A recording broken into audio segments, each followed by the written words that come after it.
7 p.m. So I think we'll get started. It sounds like we have much better connections this evening. Yeah, it does. So I would like to officially welcome you to the Ortonville Village Council meeting. It's our regular meeting on February 22nd, 2021. It is 7:01, and I would like to call the meeting to order, please. We will follow that up with the Pledge of Allegiance, and if we could please have Trustee Green lead us.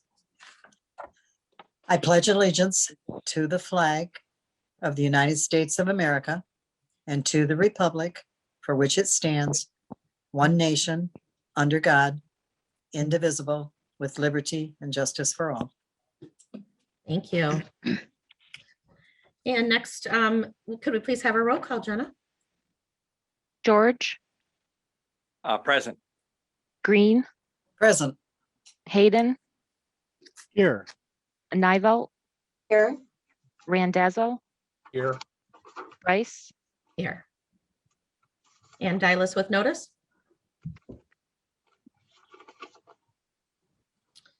All right, item 4 is the approval of the agenda. Looking for a motion, please. I would like to add 2 things. We had talked about the Ford plow truck we were going to add on this evening, correct? Or is And- that somewhere else? And no, and if you don't mind, actually, that has really good news, and I was just going to mention that in the manager's report. I know I did give notice, but that has been worked out. So if you don't mind, we'll just update. Yep. Thank you. Then And I'll I- write it down. The second one that I would like to mention, if we could add council meetings. All right, so is that that's not the council pay, correct? No, no, Okay, it's, so is that new business? yes. All right, council meetings. All right, Is that D? sure. D is in dog. Anybody else? Will we be, I'm sorry, Trustee Nivell, will we be getting an update on the applicants in the village manager update position? I believe, yes, we will. On the committee updates. Okay. Then I make a motion that we approve the agenda with the addition As amended. as amended. Support? Trustee Hayden, support. Who was first on that? Mel. Melanie, thank you. All right, we have a motion to approve the agenda as amended by Trustee Green, supported by Trustee Nivelt. Any other questions or comments on the agenda? All right, if you don't mind, please, Jenna. Green, Yes. Hayden, Yes. Nivelt, Yes. Randazzo, Yes. George, Yes. Rice, Yes. That motion carries 7-0. Thank you. Item number 5 is the approval of the council minutes. We'll take those date by date, please. The first is January 25th, 2021. We're looking for a motion. I make a motion to approve the minutes of the January 25th, 2021 meeting. Support. Trustee George, support. All right, we'll give it to Trustee George. I did hear the name. I didn't hear who else. All right, we have a motion on the table by Trustee Randazzo, supported by Trustee George to approve the minutes as is. Do we have any questions or comments, discussion? Trustee Nivell, just 2 things in those minutes. I know Trustee Dialis is not here this evening, so he had requested the personnel committee develop a rate sheet showing a list of equipment that Bob has available and hourly local rates for such equipment to evaluate proper compensation. So I just wanted to bring that up, that I don't know if we did it or not, but we talked about it. And the other one was I had requested a copy of the EGLE grant submission. If I could still get that, please. So what we're looking for is the minutes, whether there's any changes, deletion, or additions to the minutes at this time. Is there any at all? All right, we're ready, please, Jenna, for a roll call on that one. Hayden, Yes. Nivelt, Yes. Randazzo, yes, George, yes, Green, yes, Bryce, Yes. And that motion carries 7-0. Thank you. Next up is the Village Council minutes from February 1st, 2021. We're looking for a motion on that one. Trustee Hayden, I make a motion to approve the minutes of the Ortonville Village Council special meeting of Monday, February 1st, 2021. Green, support. Thank you. Any questions, comments, or suggestions on those minutes? All right, Jenna, please. Nivelt, Yes. Randazzo, yes, George, yes, Green, Yes, Hayden, Yes. Bryce, Yes. That motion carries 7-0. Last on our minutes is the February 8th, 2021 minutes, and those are the Village Council minutes as well. Looking for a motion. Green, motion to approve the Ortonville Village Council special meeting of Monday, February 8th, 2021. trustee George, support, Thank you. Motion on the table by trustee Green, supported by trustee George. Do we have any questions, comments, or suggestions on those minutes?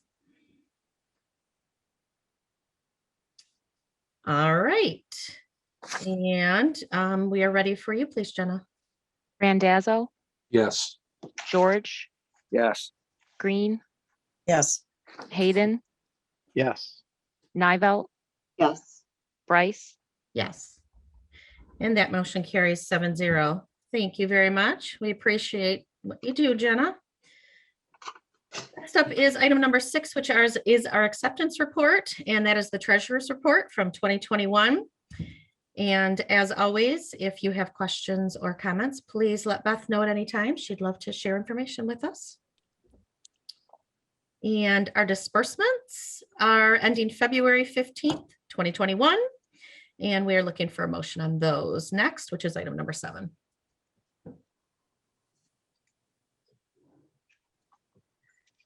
Trustee Hayden, I make a motion to approve our disbursements in the amount of, and I'm looking at the corrected disbursement report we received.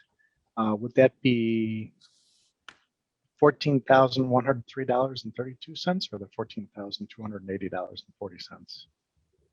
Let me pull it up real quick. Yeah. we got another one? There was a corrected disbursement report that came after our packet was first distributed. All right. green, support. So I just want to make sure I get the right amount in there. Mhm.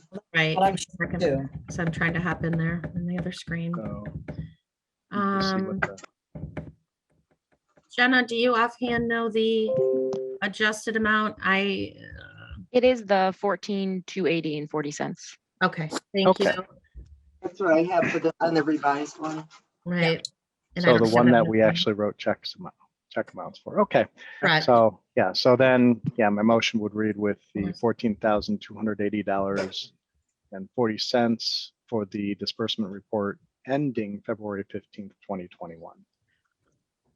Thank you. And trustee Green, you still support, correct? Yes, Okay. All right. Do we have any questions or comments about the disbursements at this time? I do, but I'm sorry, I did not see this updated one. I'm just trying to see if they're the same. Well, like I number think there was 11. one check paid in error that was removed. from- yeah, Right. Okay. Well, number 11, Mhm. it just says teleconference Naren Street. What is that? That's exactly what it is. A Naren Street resident or address concern. Oh, okay, okay. Yeah, yeah, that's our lawyers there, or our village attorney assignment. Yeah, yeah. Parker, yeah. No, I just didn't know what it was meant by Naren Street. A residential address on Naren Street. mhm, Oh, okay. Yeah. And number 20, Maybe she fixed that one too. There's a bell. That's the same, looks like. Salt. Belly Quid Oh, Company. okay, because she had levers on the one and Right. with a question mark. Number 26. Featherstone. The number 26, I know it says toilet, wax ring, caulk and labor.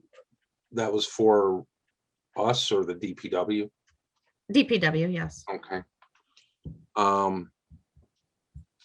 And 35. I know what that's for, but I don't think it actually, marijuana facilities doesn't really describe what it was, because he was in a conference with us, right?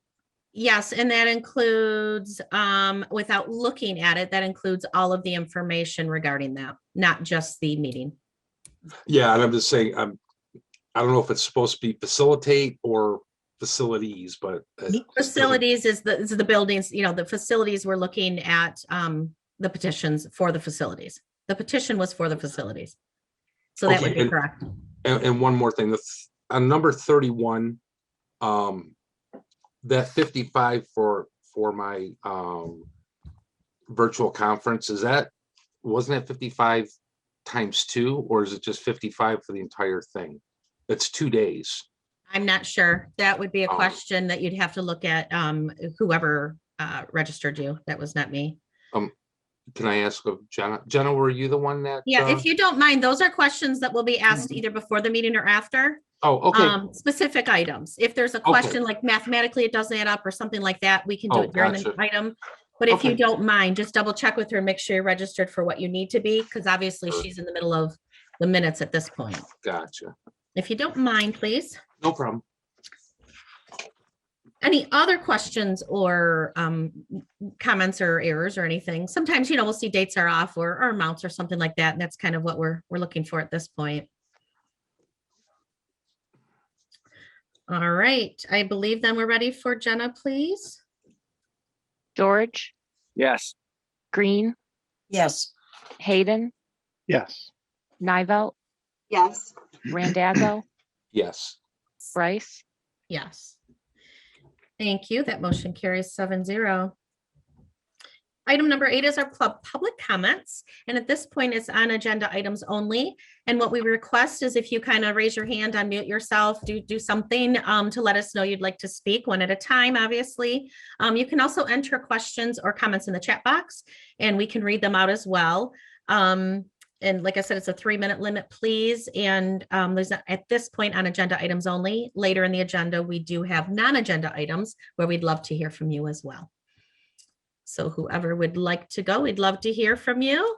Oh, I see everybody's so excited. If you don't mind, we'll start with Bob MacArthur. He had his hand raised. Okay, thank you. And I wasn't going to say anything, but then we got talking about Zooming, and now I can't help myself. The just two real quick things, two things I just want to mention on the forest management plan. I'm assuming that if I understood it right from the Planning Commission, that was a grant. I would like to ensure that how long it would take to accomplish the plan, and are we able to start working on the trails or part of the park prior to this plan being created?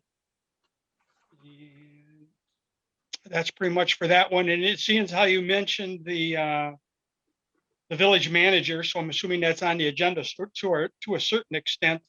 I just wanted to, I've seen the requirements that you laid out for the manager, and I'm sure that's a pretty standard business, but I think for the committee there, I'd sure like them to think back of the strong managers that we've had in the past that were Lois Tebow, Pete Auger, Paul Zelenak, Trent, Harvey Fletcher. Some of you may not even heard of those names before, but they were strong managers that didn't need the council to run the village. Very people-orientated people that cared about the village and worked hard for it. That's all. Thank you. Thanks, Bob.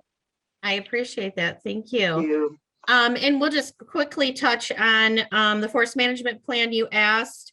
If that is the pleasure of those involved, anything can be done at the same time parallel. The time frame of that, without Rick being here, I don't want to speak out of turn. I believe he said it takes a couple weeks to go in 3 and to create 5 the months. report. Pardon?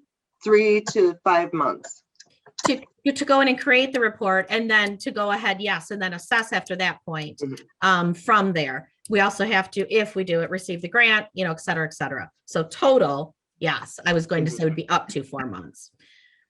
Yeah. And Thank you. again, that's if that's just the decisions are made. Okay, great. Thank you. All right. And we had anybody else like to speak? Is it Daniela?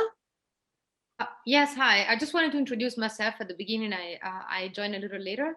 My name is Daniela Petrucci. I'm with Haven, and I will speak later under point 12. Thank you. All right. So it would be 11, right? During the public hearing? It's specifically for the Cdbg funds. Right. So that would be, it would be actually 11. We will be asking for public input on that. Perfect. Thank you. We're glad you're here. Thank you. Anybody else at this time? Agenda items only. If you have something to share with us, please do. Raise your hand, enter in the chat, anything at all.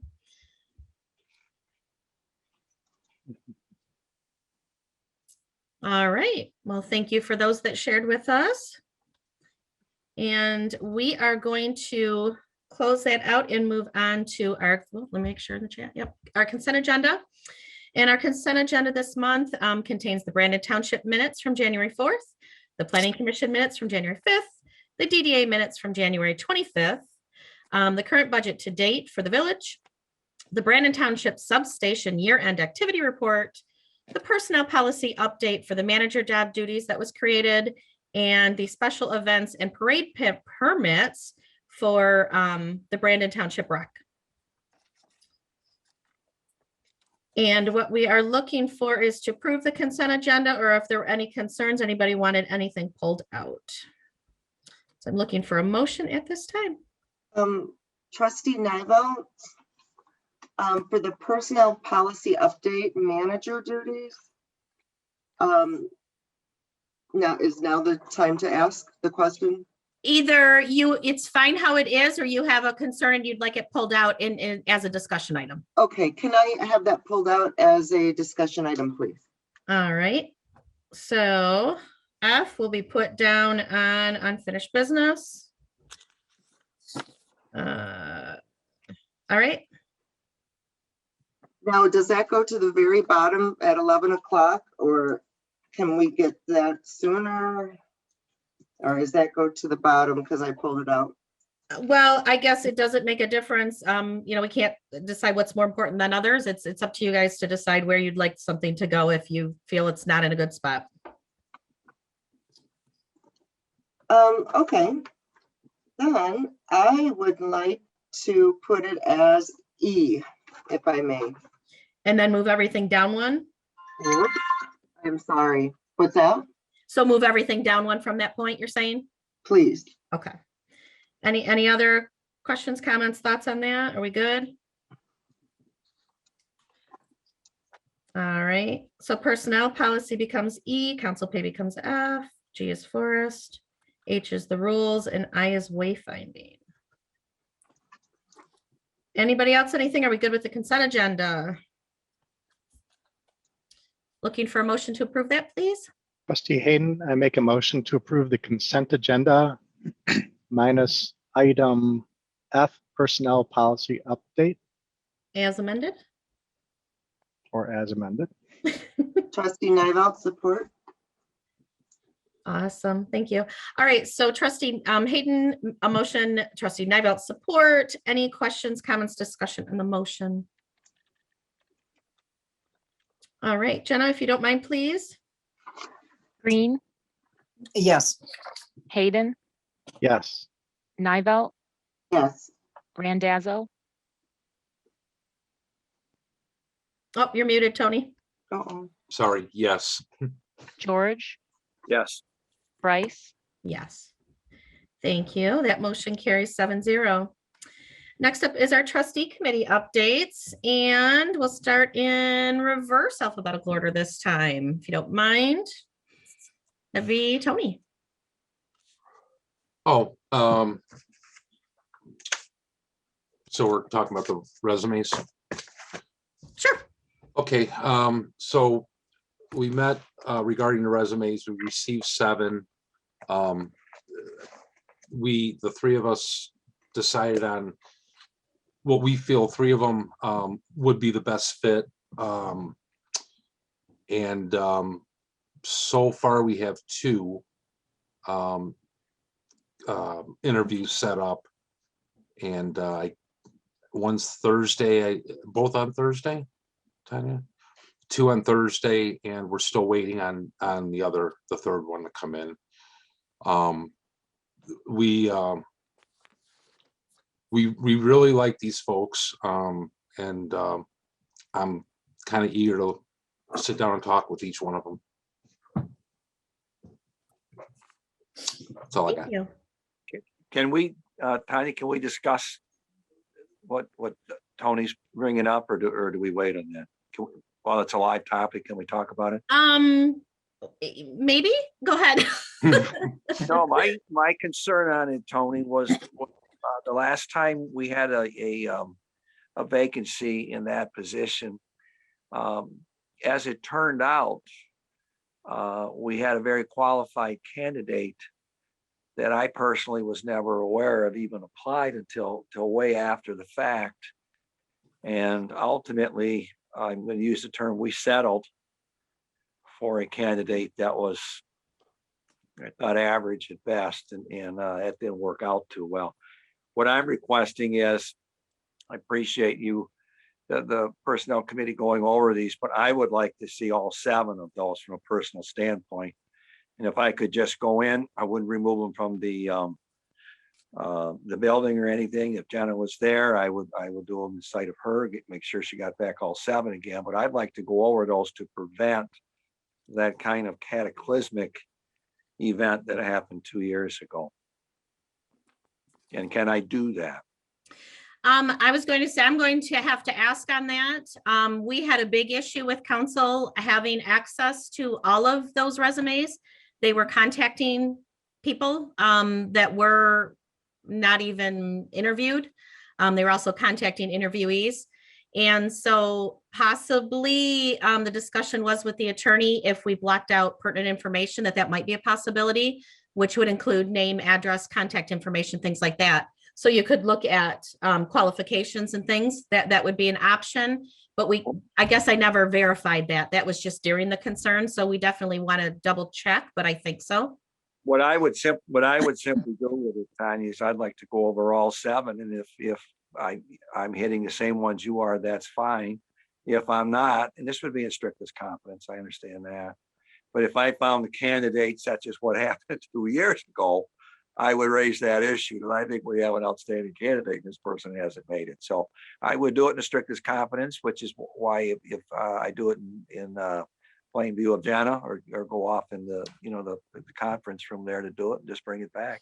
And if I had any questions or concern, I would address those questions or concern to you and other members of the personnel committee. And that would be it. Understandable. Let me get verification on that, and I will definitely respond to everybody. Like I said, I hesitate to make that decision based on legalities. Keep in mind, some people who are applying, that's in strict confidence, and maybe their current place of employment doesn't know that as well. Yep.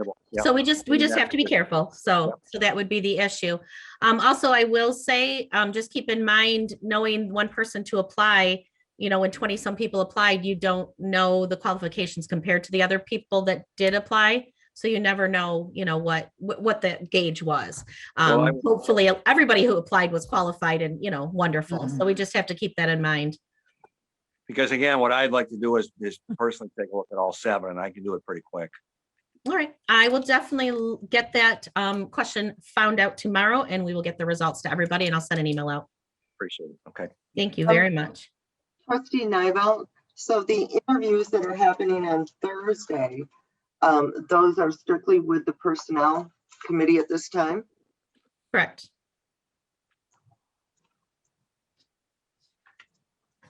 Okay, and in the past, we have made available, when I was on Personnel, we did make available, to Pat's point, all the resumes and applications. We had a grading system, a scale of 1 to 5 with all the qualifications on it. We went through each application resume and we would rate it on a 1 to 5.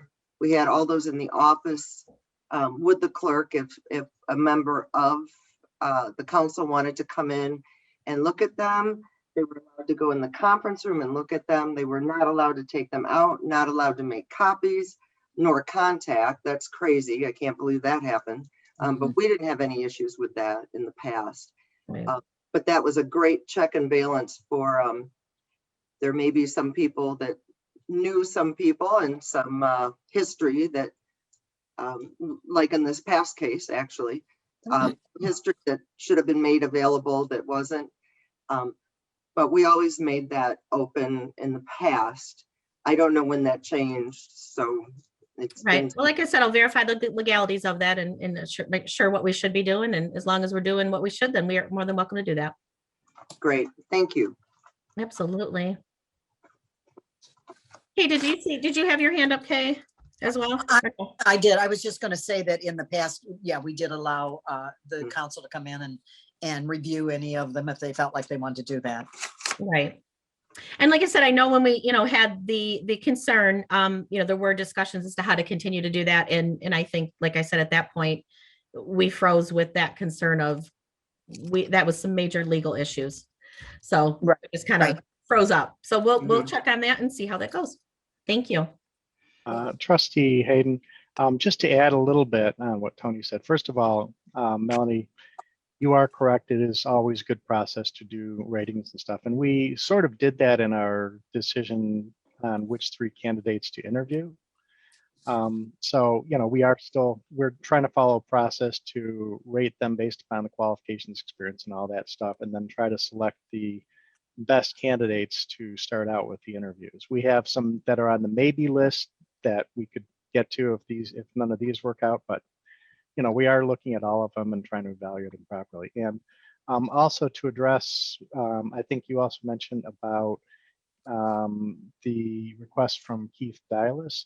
We did mention that today, and we put it on our radar as something to do as soon as we have an opportunity. But with all of the interviews and everything else going on with the village manager position, we've got it on the list. I can't say that we can get to it today or tomorrow, but we certainly have it on the radar. And I'll touch on that with the manager updates with the discussion with Bob. Mhm. All right. So Tony, is that all you had for us? Yes, ma'am. Okay. So let's see, working backwards, that would be Melanie, please. The only thing I needed to, let's see here. I know on the wayfinding, but are we going to talk about that below? I know we need to make the extension Yes, of wayfinding. So is that below? under the subcommittees. Yeah. B, please. Yes. Okay, perfect. And then as far as planning commission, we have our meeting Tuesday. Yes, next Tuesday, 7 o'clock. Be there. I will. Or be in a square. All right. Are you all set? Yes, thank you. Okay. Thank you. Thank you. Gosh, working backwards alphabetically. I can't work backwards. Who are we at? We are at Larry, right? I believe so. I have not had an IT committee meeting yet. However, Jenna has provided me with some topics for the IT committee, and I did share with staff some things I would like to do with the IT committee. I think that it would be good for us to do kind of a review of our current IT landscape and try to capture what we have to work with IT-wise, look into security issues and concerns that we have seen a few cases in the past that we want to address if possible. And, just once we have a better feel about what we have, then we can look to what we can do to augment and make ourselves more capable in that respect in the future too. And there's some other topics around convenience for our users on our online website that we want to take a look into investigating also. Thank you. And next up would be Kate, please. Yes, on the Parks and Rec, I had an opportunity to walk through the Wildlife Preservation Park this weekend with Rick, and we walked most of it, and it really truly is a hidden gem for our community. And I really, I hope we can continue on. I hope we can get the trail in there, at least get one started, get something going. And we were talking about, there's a couple of places where, depending on how you did it, it would have to cross Kersley Creek, how, put wooden bridges in. They wouldn't have to be anything real elaborate, but obviously they have to be safe. And it's just, I'm really excited about it. And I hope that we're gonna, do great things there. The other thing, and you have my report, but I do need to make a correction on it, where I talked about that all of the permits that we granted tonight, usually the CERT team goes out and helps with all of those events. And I had put the sheriff's office, and it is in fact the fire department who gives their approval. And then also Fred, wanted us to know if we heard any complaints about T-ball number 2, the netting by the senior center. They are intending to replace that. That's all. Thank you. Appreciate that. All right, Mr. George, how about you? Yeah, regarding the Village Historical Society, they're pretty much in a lockdown mode at this point in time, all the way through the end of May. And so memberships and things like that have been put on hold. Some of the events, like the flower show and things like that, Memorial Day weekend, those are all technically right now canceled. And I will get with Scott Broughton probably very, very soon and just talk with him in general on some things. But right now they're just in a lockdown situation. So nothing really of any major events to report. Okay, thank you. And Keith did not have anything specifically at this time for any of the ongoing projects besides the information that we do have. So there wasn't anything additional to share that he said. And I will, let's see, give a little share with DDA. They met this morning as well.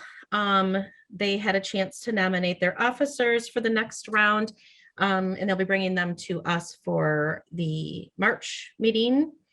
They also had a chance to look at the projects in January. They had a 4 turned into a 5-day workshop to look at the priorities for the year and what the plans were. Obviously focusing on the businesses with COVID, focusing on the community, improvements and changes, at this time, and the projects that might have got set aside during this time, and to kind of reevaluate some things. So that was a very great project that was done in January. February is kind of the assessing of that and deciding the orders and priorities of that. So look forward to more from them and to see what's next. All right.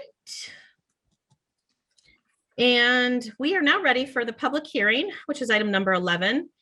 And the purpose of this public hearing is to offer an opportunity for the public to express their ideas on the community needs and the project proposals that concern the use of federal community development block grant funds, which is our CDBG, for the 2021 program year. This meeting will also offer the opportunity for citizens to comment on past CDBG projects as well. So at this time, what we're looking for first is a motion to go into our public hearing, and then we would love to hear from our public. Trustee Green, motion to go into public hearing. Trustee Hayden, support. All right. And at this time, 7:36 PM, we are now entering the public hearing for the CDBG grant funds. All right, so we open this up to the public. Again, if you have questions, comments, anything to share, ideas, please kind of raise your hand, unmute yourself, enter it into the chat, whatever you choose to do. And we'd love to hear from you. So may I speak at this point? Please. Okay, thank you. I have a little presentation, not presentation, like a summary of what Haven does. So my name is Daniela Petrucci and I am with Haven. I'd like to begin by thanking Ortonville for all the help and support that you have given to Haven in the past. As you know, Haven is an agency that works with the issues of intimate partner violence and sexual assault. Your support last year enabled us to serve 11 residents of Ortonville, and we also had a crisis call from Ortonville, and we ask that you please continue that support again this year. Our services enable survivors to receive free emergency shelter, as well as individual and group counseling, legal advocacy, PPO assistance, and safe, compassionate forensic exams. Besides that, our crisis and support line offers crisis intervention resources and support for concerned individuals and victims 24 hours a day, 365 days a year. Our community resource program links survivors back to their communities with assistance on housing, jobs, finances, and more. However, in the past, many survivors struggle with the steps between their exit from the emergency shelter to the obtainment of permanent housing. Haven has been able to close this critical gap by using a federal grant to fund our first ever transitional housing program, which will provide low-cost transitional housing and supportive services to survivors for up to 24 months, which is huge.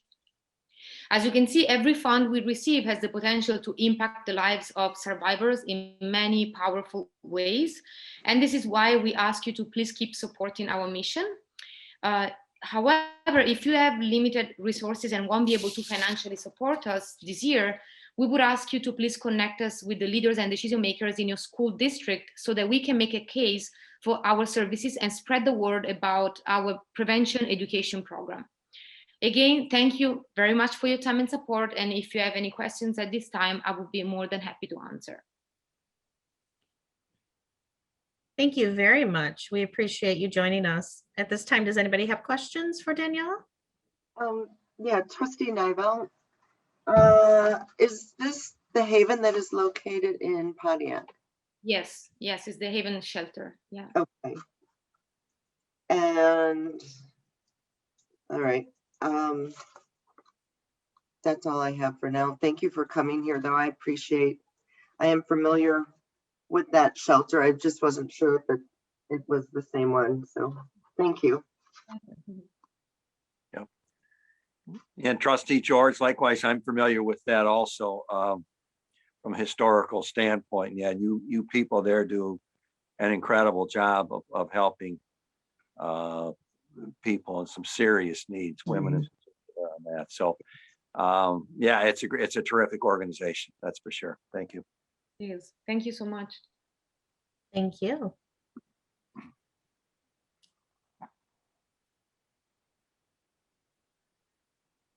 And Bob, would you like to share anything with us tonight? Yes, if I could. And just to support Haven, Brandon Groveland Youth Assistance does have connections and has worked with Haven. Obviously, they are a caseworker, ends up with some of the children that are involved with families that are struggling with that. And they are on our emergency card as a emergency call number 24 hours a day. With that, I'd like to thank you for the 2019-20 funds. We spent them all, which is unusual actually in the county, because other communities do not end up spending all their funds quickly and drag it all out. And without the support of the clerks, Liz and Jenna, was as impressed with her that she caught on to all of this really quick and got us our funds back. But with that, with the during the pandemic, support for the families and has been uninterrupted. We've supported programs throughout the entire year, especially with the caseworker. She is much busier today than she was a year ago, just due to the anxiety levels and abuse that may go on. We have, I think you have in front of you or have had an opportunity to see our annual report. And I'll just briefly go through that just to let you know what we have done, just to emphasize it and what we plan on for the year with these funds. In the past, we have done the 6th grade camp, Camp Copnaconic for kids at risk. That all come out of CDBG money. The skill building, which is primarily Brandon recreation for all the baseball, soccer, all those activities, and they have covered a lot more. They have other programs that aren't attended like the soccer and baseball, but we had a culinary program that we were able to help a young person and their family get to be able to take the course. So we've used the funds a lot for the skill building. The summer tutoring program is K through 12. The school has provided programs at a cost, and that's typically where we come into play. With those costs, we support, again, families that meet the financial requirements, typically of the HUD requirements. And if they meet those requirements, we're able to help fund those students to attend it. And typically each year that's 10 or 12 students that we've been able to add to the list that very likely we're not going to get that extra tutoring program. And this year, I have a meeting this week with the school. Obviously, we all know that the kids need more support through the school and the education. So there's other programs that they're attempting to develop, and again, we want to ensure them that no student gets left away because of funding, and the school has been very supportive of that through Janice Meeks and Rachel Davis. We've had a lot of support there, and they're really good about calling us and getting us involved with those programs. This year, we actually spent quite a bit of money we did those gift cards through OSEF for some families that were in need, and we used some funds for which I'm surprised that this one organization wasn't here asking for money, but it's through Bridgewood Church, and they have a program out at the mobile home park that they support families with food and children, Christmas gifts for the kids and that sort of thing. But they were in need, obviously, this year more than ever. So we help support with the food. We did a couple of family home repairs that were in desperate need when Cdbg was not available at that time for this families in the mobile home park. And we did for the frontline workers back in, I think it was March, when we had so many kids in our community that were providing us with pizza, A&W hot dogs, and ice cream out at Cook's, and the kids working at Beaky's, taking care of jobs that, at the time, families were more than appreciated for letting their kids do those jobs at at that time, which was a great concern. But we did gift cards for them. They either got an A&W gift card or a Papa Bella's gift card.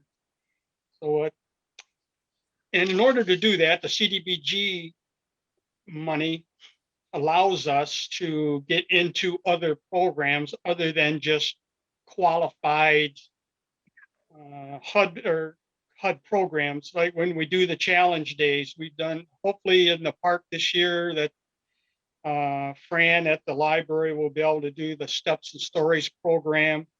But we help fund those things, and we're able to do that because of CDBG money that we're able to receive. So with that, I appreciate it. And like I say, in the past, the village, it was the first time the village CDBG money was used last year. And again, your clerks, that's where the work is. I just get to spend it and give them paperwork. They end up having to deal with all the questions and concerns of whether or not it's qualified and that sort of thing. So thank you. Thanks, Bob. Thank you. Any questions at this time for Bob? All right. Thank you very much. We appreciate it. Do we have anyone else at this time who would like to make public comments on the CDBG grants for the 2021 year? Or actually, at this time, we can also accept questions from the past year as well. My mistake. All right, last chance.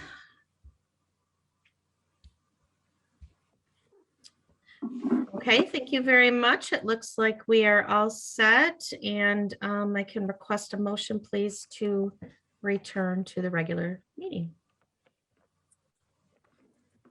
Trustee Hayden, make a motion to return to our regular meeting.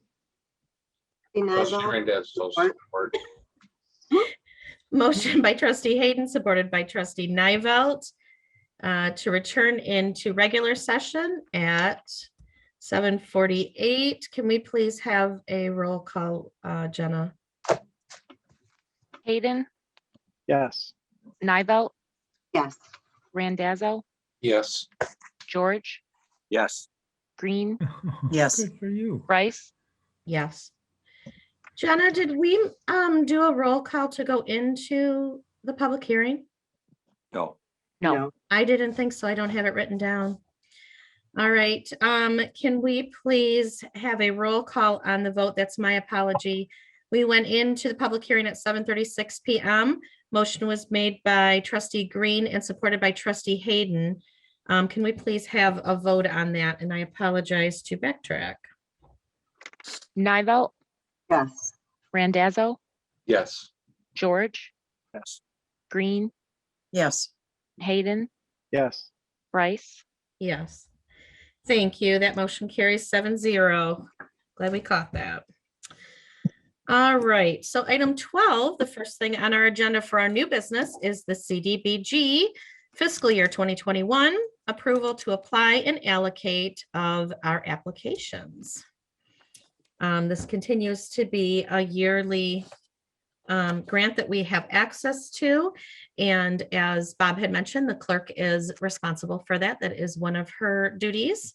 And so Jenna this year has been actively working on that. Jenna and I both, I know, took the class and the training for that, and we're able to kind of get an idea as to how that helps our communities and what amazing things that does in the county. So that was very interesting. We are looking for our approval for the 2021 year to apply to that. Jenna had sent out a suggested motion language that does come with the grant as well. If anybody is interested in perusing that in there. Trustee Nivelt, can we ask any questions at this point? Yes, we don't have a motion on the table yet, but yes, we are welcome to after. Okay, After that's why I was that. wondering if we could. Okay. Well, do we need to include an allocation amount in the motion? Because if we haven't discussed it, we may not know how we want to allocate the funds yet. Right, Well, the total don't. funds, and then you can divide it. but we didn't receive the list and that has where we can allocate to. There's like 2 pages of areas that we can allocate to under facilities, public services, acquisitions, economic development, housing. So I don't know if everybody understood that there are other things that we can actually split the money up. And is it 8294? Is that the amount? I mean, I'm trying to pull up at the same time as I'm looking at Mhm. Jenna's email that says the approximate amount of proposed Right. allocation. So I was trying to find the motion. Okay. So, oops. Meanwhile. So there are multiple areas in which you can allocate based on different qualifications. Those are not qualifications that every community can allocate to. Mhm. Correct. So if we wanted to allocate to something, like portion of that money, like I know they have storm drains and solid waste, flood drainage improvement, water, sewer, street, sidewalks, trails. So the only way we can find out if we qualify is if the clerk calls the county to see if our municipality qualifies. Is that how that works? No, and Jenna, pipe in because I don't want to interpret incorrectly. You have to give your specific project to see if it qualifies. So we did say, we're looking at this information or this information. It is a case by case, project by project. If that project does not qualify, then you are able to allocate that funds elsewhere. Right. So we had to initially then give what we're distributing this to? Is that, Jenna, will you clarify for me that was I correct in what I said? Will you clarify further from that? Yes, that's my understanding. And then I do believe that there's a minimum allocation of 3,500, so you can't divide it up in increments Right. beneath that. oh, then lower than 3,500? Correct. Okay, and then I guess, and I'm sorry, I probably misunderstood it. I hate Zoom. I will say that every meeting. Yes.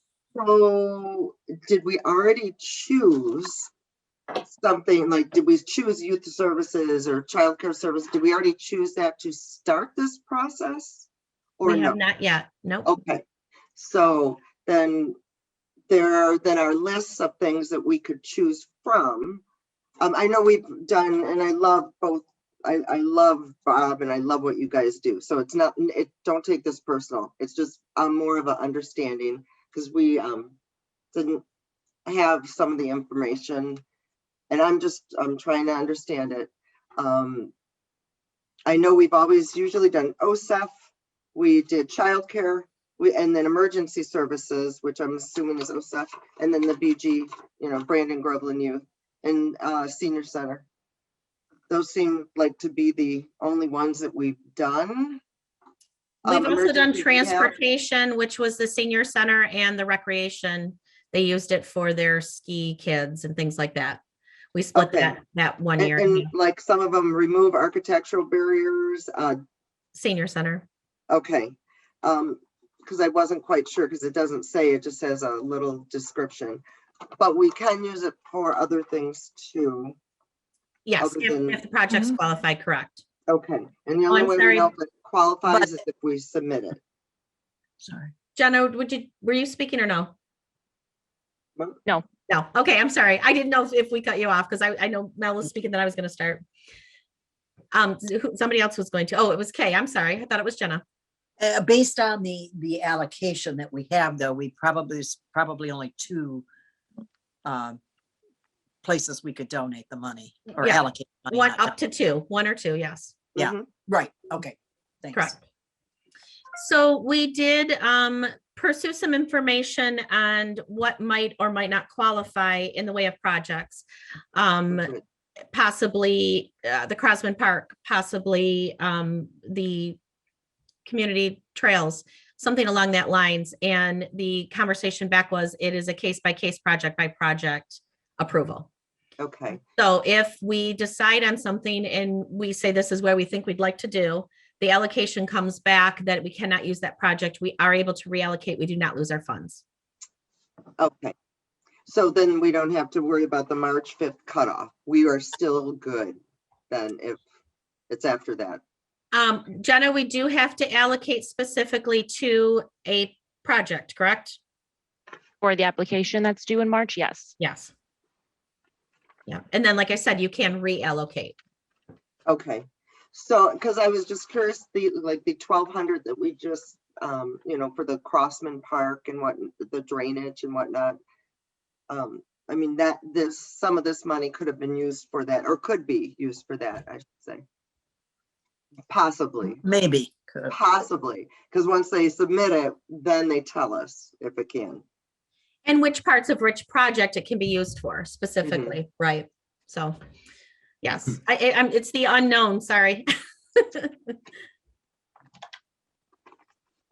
Okay, yes. Can you tell me what we allocated which places we allocated to last year? Let me do pull we it up have- again. Last year was BGYA and what did we do? That's in our packet there. It just says summary Right. under 2019. Whoops, I'm sorry. I'm looking at the current one. So BGYA and what was the other? Larry or Pat, do you remember? I don't remember. I'm If it was is it OSEF, OSEF? maybe? OSEF. Wasn't it OSEF? I think it might have been. We split it in half. Yes, it was OSEF. I'm sorry. Okay, thank- Because the senior center had just finished the completion of all of their projects, which I know we have contributed before. right. No, I was just curious where we did it last year in case we might have want to hit something else this year. That was all. Thanks. And it's really confusing because you're always a year behind. And so I'm thinking, which year are we? 20, 21, 21, 22? It's Right. hard to remember which it was in which order. Okay, thank you.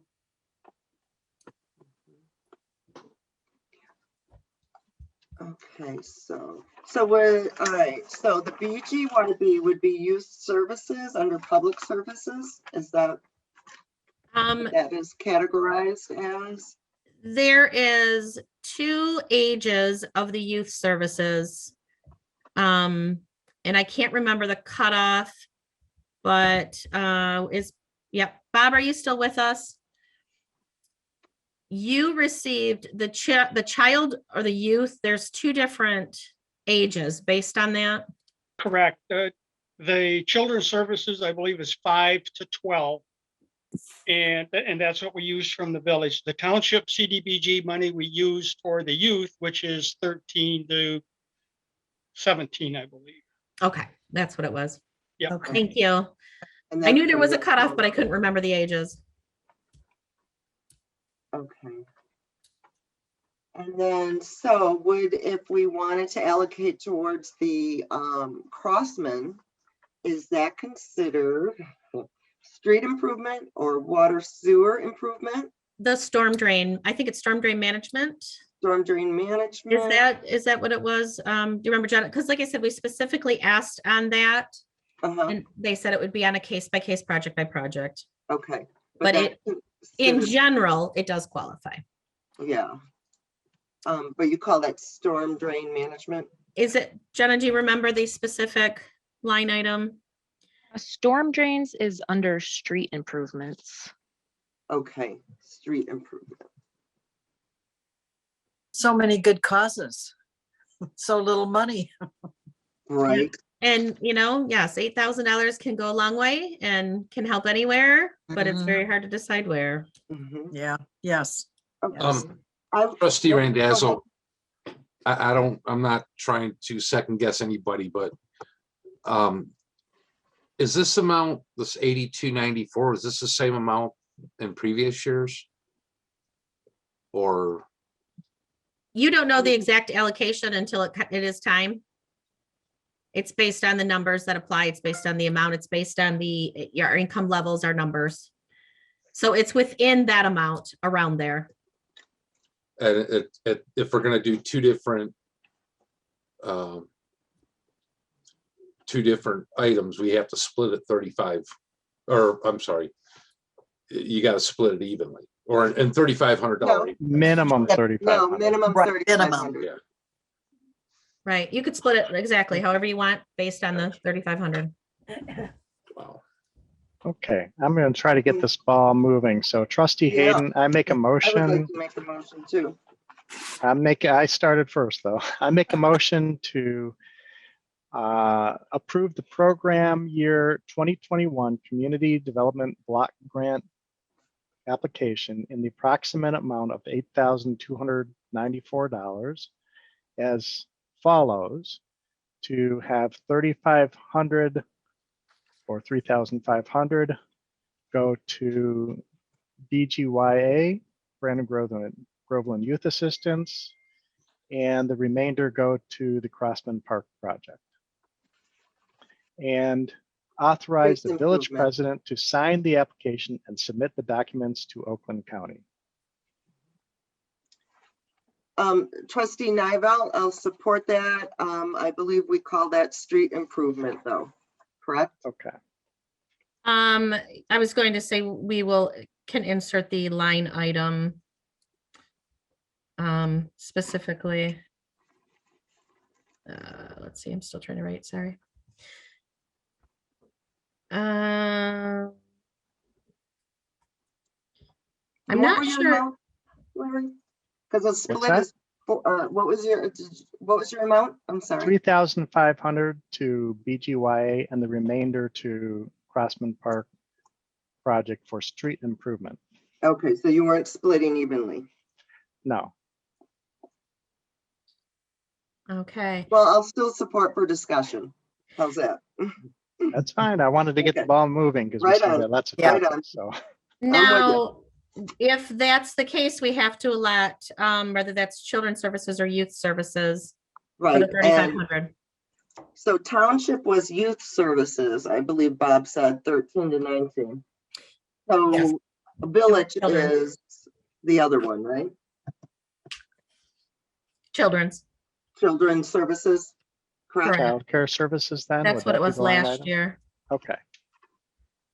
Oh, that's different. Child care center is different than, No, I want to it's make, are we getting the right one, guys? trying to find the numbers. Oh, is it 05L? Is child care services? Would that be right, Bob? Do you know? No. Jenna? No, Okay, so it's for sure youth are children's services, and the other one is a title, but it is separate. I think there's a child care, and then there's the children's services, which is two different Okay. programs. Well, Right. children's service, whichever one is appropriate for what you guys do there, Bob. Yeah, Jenna, any Jenna, help do you from your know? aspect? They do See- break it up. 12 and under is youth services. Let's see, No, I have youth services as 13 to 13 and 19. Under public services, and that's township he presents at the township. And then childcare services is under age 13. It's okay, and Okay. it's called Because I took child care care? services out of the allocation report that showed child care services for part of the money. So And that's what I was looking at last year's, yes. Okay. Okay, and that was the camps and the tutoring and the, okay, All that. All right. okay. See why those clerks have such a job on their hands? Well, Yep. yeah, we didn't have the lists of what we were available to choose from. So this is kind of hard. It's a little murky, but we're getting there. Well, if you allot to what you would like to see the services go towards, then they provide the line item, and that's the clerk's job with the Right, grant. right. So our job is just to say, hey, we would like it to go to the BGA services. She'll allot Right. where it goes. Right, but I'm familiar with that and OSEP and whatnot. I was not familiar with the 2 pages of other things that we can use it for. And I don't know if the new people are either, but did we get those 2 pages in our packet, or did you find we that have information Yes, a they're in our motion, so we packet. should probably Steph. do the motion. I must have missed it then. So Oh, no, do I found it. we have any other questions or comments on the current motion at this time? Yes, Kay, please. I will agree with that motion. I would hope if it can't go for Crossman Park, that we could potentially look at it for the Wildlife Preservation Park or one of our other parks. I'm assuming it comes back If to us. any of those would qualify, Correct. Yeah. just whatever, So if the project does not qualify, it comes back and it does not have to stay a storm drain allotment. It can be used for a different allotment. Okay, We don't lose money. We just have to find We an reallocate. acceptable I place just to want to be utilize on it, right? record that I would Yes. like to use it for the parks too. Okay. We just reallocate it. Yep. Sounds good. Thank you. All right, thank you. Any other questions or comments on the motion at this time? All right, so are we ready to make a decision? It looks like we're ready for a vote. Any concerns with that? All right, Jenna, could you please, does anybody need the read back or are we good? I would read it back. Okay, if you don't mind, Jenna, can you please read that back for us? Trustee Hayden moved, trustee Nivelt seconded to approve the program year 2021 Community Development Block Grant application in the approximate amount of $8,294 as follows. To have $3,500 go to the BGYA and the remainder to the Crossman Park project, and authorize the village president to sign the application and submit the documents to Oakland County. All right, so I believe we're ready for a roll call. Randazzo, Yes. George, Yes. Green, Yes. Hayden, Yes. Nivelt. Yes. Bryce. Yes. Thank you. That motion carries 7-0. Thank you. Thank you very much. We appreciate both of you coming to join us. Thank you. Thank you, Danielle. Thank you, Danielle. And item B would be the subcommittee considerations. And we did have a couple requests for subcommittee information. And so we'll kind of go down the list with what those are and look at that. Melanie, if you'd like to start with the wayfinding, please. Well, wayfinding. I didn't know I was talking about these. Okay. This was, it's wayfinding is about finding, it should have been called branding, the first section, because it's a little confusing. The first phase was the logo and the branding, and that will be coming to council next month for final decision. Then phase 1 will be over with. So phase 2 will start, and that's more wayfinding, which is more directional signage. The whole idea is to have signage to get people downtown, or to have signs for parks, or like at the parks downtown, the gateway, the bigger signs at the gateways. That is the idea of it. I do not know details of it yet, because we really do not, it has to be bid out, and then a consultant tells you what's part of phase 2. And that's what's coming up next. I know I was just on it for planning commission as one of the volunteers, and I became the lead because Mark Robinson had resigned. So I don't know if I necessarily have to remain the lead for phase 2, or if that would be a good time for someone to jump in as the lead. I would still love to stay, as a volunteer through planning, or I guess, yeah, because we're supposed to have 2 people there. But that's something we can discuss. As soon as I find out what is entailed with phase 2, I can give you a better explanation. But right now, my apologies, I cannot give you the details of it other than the little I just did. So what the request is to extend that time. It had been initially started with a 6-month time frame, extended with another 6-month time frame. which Mhm. unfortunately does not meet the scope. When the Wayfinding Committee started, it was basically looking at other models, and it's about a 2-year program. So that would extend possibly another year if that's something that council would like to continue to do, as we also have Planning Commission and DDA members on that as well. So the request is according to our rules of procedure, any of our subcommittees do have to have an end date that can always be revised and changed.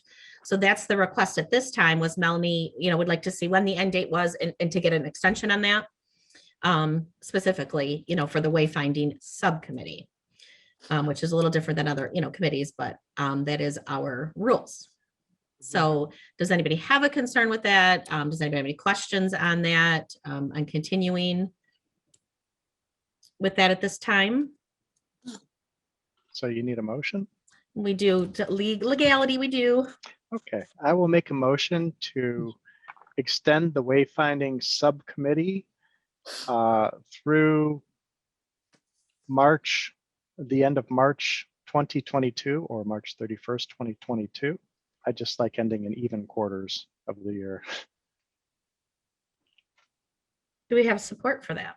Trustee George, support. Any questions, comments, discussion, ideas? Did you say they were 6 months long? The first one initially was 6 months, and then they extended it another 6 months to do that. And like I said, if you look at the other models, the thought process was it may be a 2-year project. So my request was a year instead of another 6 months, another 6 months. We can always Gotcha. stop early. Gotcha. Yep. Okay. Thank you. Any other questions, comments? All right, Jenna, we're ready for a vote, please. George, Yes. Green, Yes. Hayden, Yes. Nivell, Yes. Randazzo, Yes. Bryce, Yes. Thank you. That motion carries 7-0.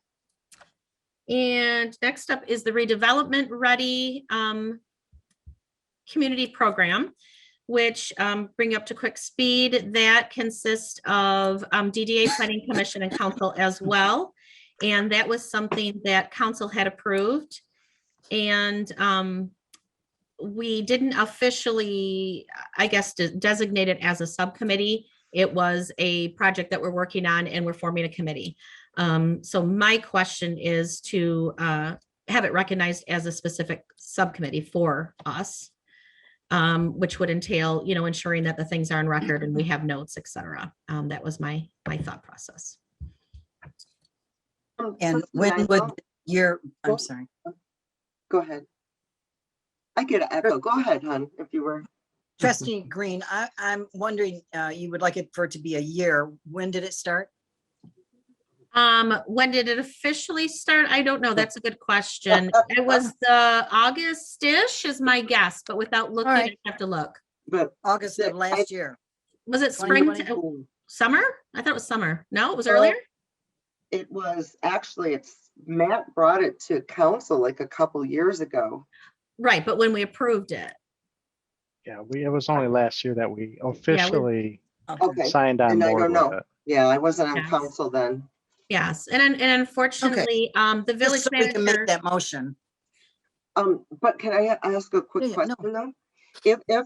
If we continued with it, could others go through that certification? Could they take the class and get that certification We'd have to went through check that- with, we'd have to check with redevelopment. I'm not sure how it actually, you have a lead person, which is the village manager.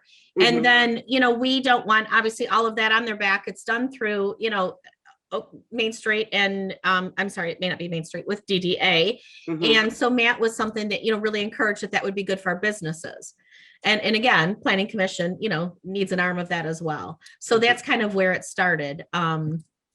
I don't know how many people, which areas, how many of the group is recommended. I know that, like I said, the manager's the lead, but we didn't want all of the, backpack on the manager, and wanted each arm to be an extension. So I think that would have to be something that would be discussed with the group and, like I said, verification. Okay. But that's a good question. Just whoever the village manager becomes, then if we continue, they're gonna have to, Right. And that's why, they have a group to work with, not just with Yeah. one person, but yeah. But it is, they are the lead on that. Obviously have to have, the okay from the village that you're working with. Trustee Green, I would like to make a motion that we approve the redevelopment ready community program as a subcommittee and relook at it again in August 2021. All right. Do we have a support? Trustee Hayden, support. Any questions, comments, discussion? So just looking at that, that would be essentially a 6-month extension at this time then. Did you, I guess I maybe asked the wrong question before. Should it be from today? You would like it a year? Whatever council Or- decides. Well, I I- mean, was that what you were requesting though? I personally would rather give more time than have to keep bringing it up and addressing it because we good. get updates how it goes. And if we end 6 months early, that's great. But, it's up to you guys to decide whether you want to keep reviewing or, Then I and- would like to amend my motion if I could and change it from or to, we'll relook at it again in March of 2022.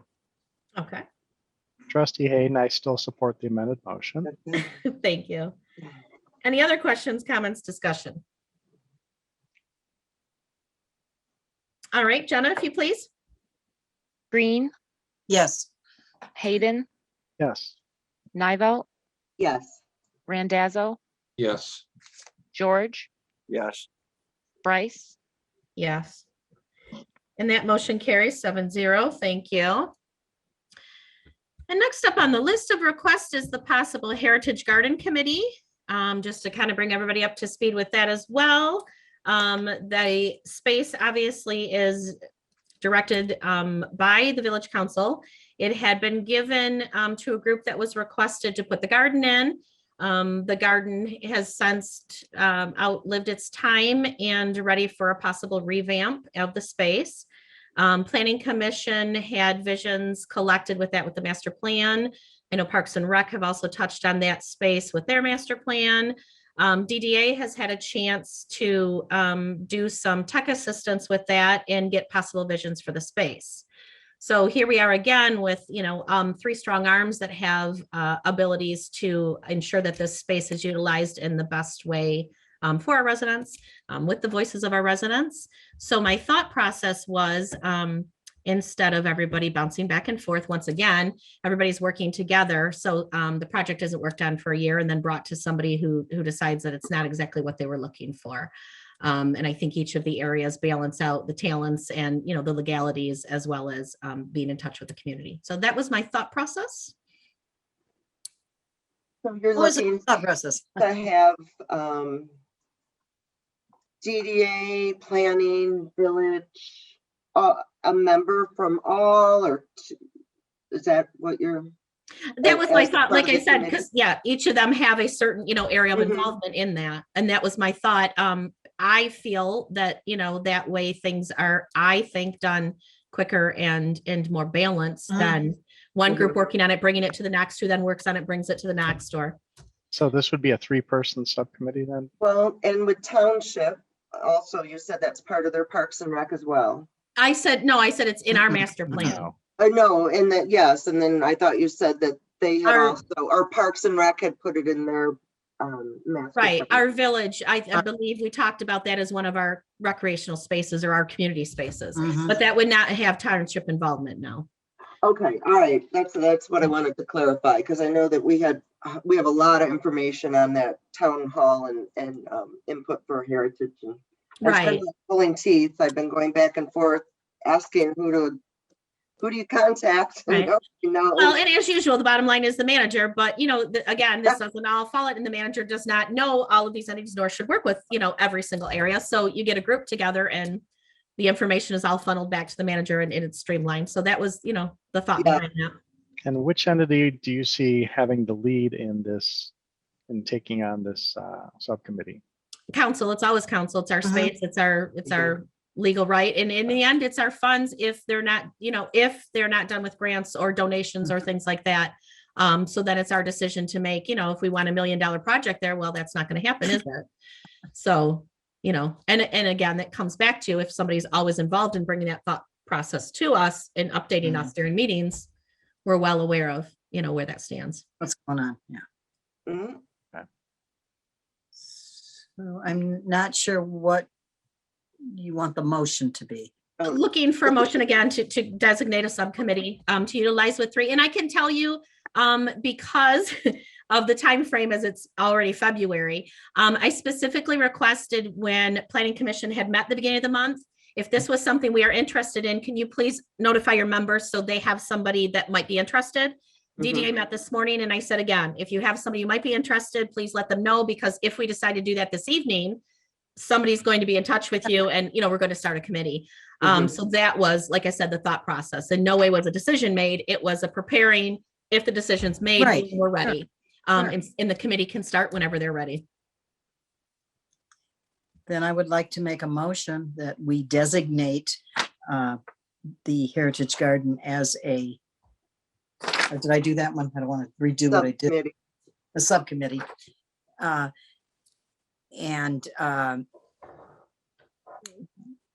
do we want just 6 months? I'll Well, make a, not through the end of September. I think I it's, know. yeah, I'm gonna make a motion for a year. So I'm gonna I would make say a year. from March 2022 to revisit where we're at. Nivell, support.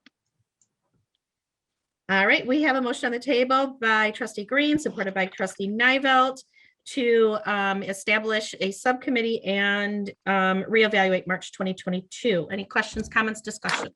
Trustee Hayden, I think we should amend the motion to include the makeup of the committee consisting of 1 council member, 1 DDA member, and 1 planning commission member, So made, And the village manager, village manager. Yep. and the village manager. Okay. please. All right. Any problems with that, concerns? No, but we should do that with the other ones too. Okay, yeah, we can go back and look at that. Okay. My The only, wayfinding one, I think, was already defined in the original motion, so we just extended its authority, correct? right, but with redevelopment, we do need to define that we do have, the collaboration. But real quick, for this one, it's up to you guys. I would hesitate with Heritage Garden because it may or may not be a garden. There were lots of suggestions in that space. So I just made it Heritage Space so we knew where it was. I need to start all over again. No, that was just my input. It's up to you Yeah. guys to decide. No, that's true I because like there all were- of what we just said. So I will make a motion that we designate a subcommittee called Heritage Space that will consist of, it's on the other side, will consist of one council person, a planning commissioner, and a DDA member or members. And that it would continue through to be reevaluated in March of 2022. Can we add village manager? Oh, I did, yes, we can. Sorry. I mean, it's your motion, but Yes, village manager. Absolutely. and Melanie, do you still support that change? I will. Thank you. Do we need Jenna to read that or are we all good? I'm good. Good. All right. Are we, any other questions or comments on this? All right, Jenna, could you please lead us in a vote? Hayden, Yes. Nivell, Yes. Randazzo, Yes. George, Yes. Green, Yes. Bryce, Yes. Thank you. That motion carries 7-0. And we're looking to the redevelopment ready community program, a possible amendment to that motion. Is that correct? Yes, I'm looking at, okay, so you want a DDA planning, village and village manager, is that correct? Right, be the same. Yes. And that one motion was made by Kay Green. So that would possibly be amended by Kay Green. Yes. Amended as such. And that was supported by Larry Hayden. Is that okay? Yes. I support the amendment. All right, Jenna, when you're ready, if you don't mind, we're ready for another roll call vote on the redevelopment ready amended motion. Nivelt, Yes. Randazzo, Yes. George, Yes. Green, Yes. Hayden, Yes. Bryce. Yes. Thank you. That motion carries 7-0. Good catch, Melanie. Thank you. Do you want to put for the planning or for wayfinding, do you want to put 2 DDA, 2 planning and 1 council, just so it's on record? We can, I believe that is on record when the motion was made. Okay, if you- because I never knew that, and I had asked, several people, what was the motion? And I got different answers. So should we do it just for clarity? That's up to you. That's fine. If the only thing is we can't have it different than the motion. So we would have to have the motion in front of us to ensure it's the same motion. Or Yes, we would have to see what the original Yeah. motion forming the committee Okay. stated. Or and- create a okay. new one. All right, well, we can do that next time, I guess, since we don't have the original. So we would like to review the original wayfinding motion. Yeah, just to All make right. sure. Melanie, do we need to actually discuss that at the next council meeting, or do you just want the information, what the original? I just wanted Yes, to make sure it's in a motion, because I had asked several people what was motioned and I couldn't find it. But if it's in the original motion, that's wonderful. And it's out there and it's good. But I know planning commission, we've not had 2 people on it all this time. And like Larry, you've been on planning commission, it's like, why didn't we have 2 people on it, I guess? So we can assess it, and then if you feel the need to add it, any council members more than welcome to add it to March. okay, Sounds Okay. All right, thank you. And it looks like we are on to the Planning Commissioner to Streets Committee was a request that was made by Planning Commission. Larry or Melanie, you want to address that one? Rick McAvinci had suggested it in the council. Actually, we discussed it because planning commission, the big role is master plan and also CIP. And because we have so much street, it's construction, renovation, I'm not sure what to entitle that. involvement. That we could have a standing member from the planning commission be on streets so that we could get the information we need to do the CIP and have that updated and keep it updated. It's just having a direct route, because that's part of planning is the streets and the infrastructure.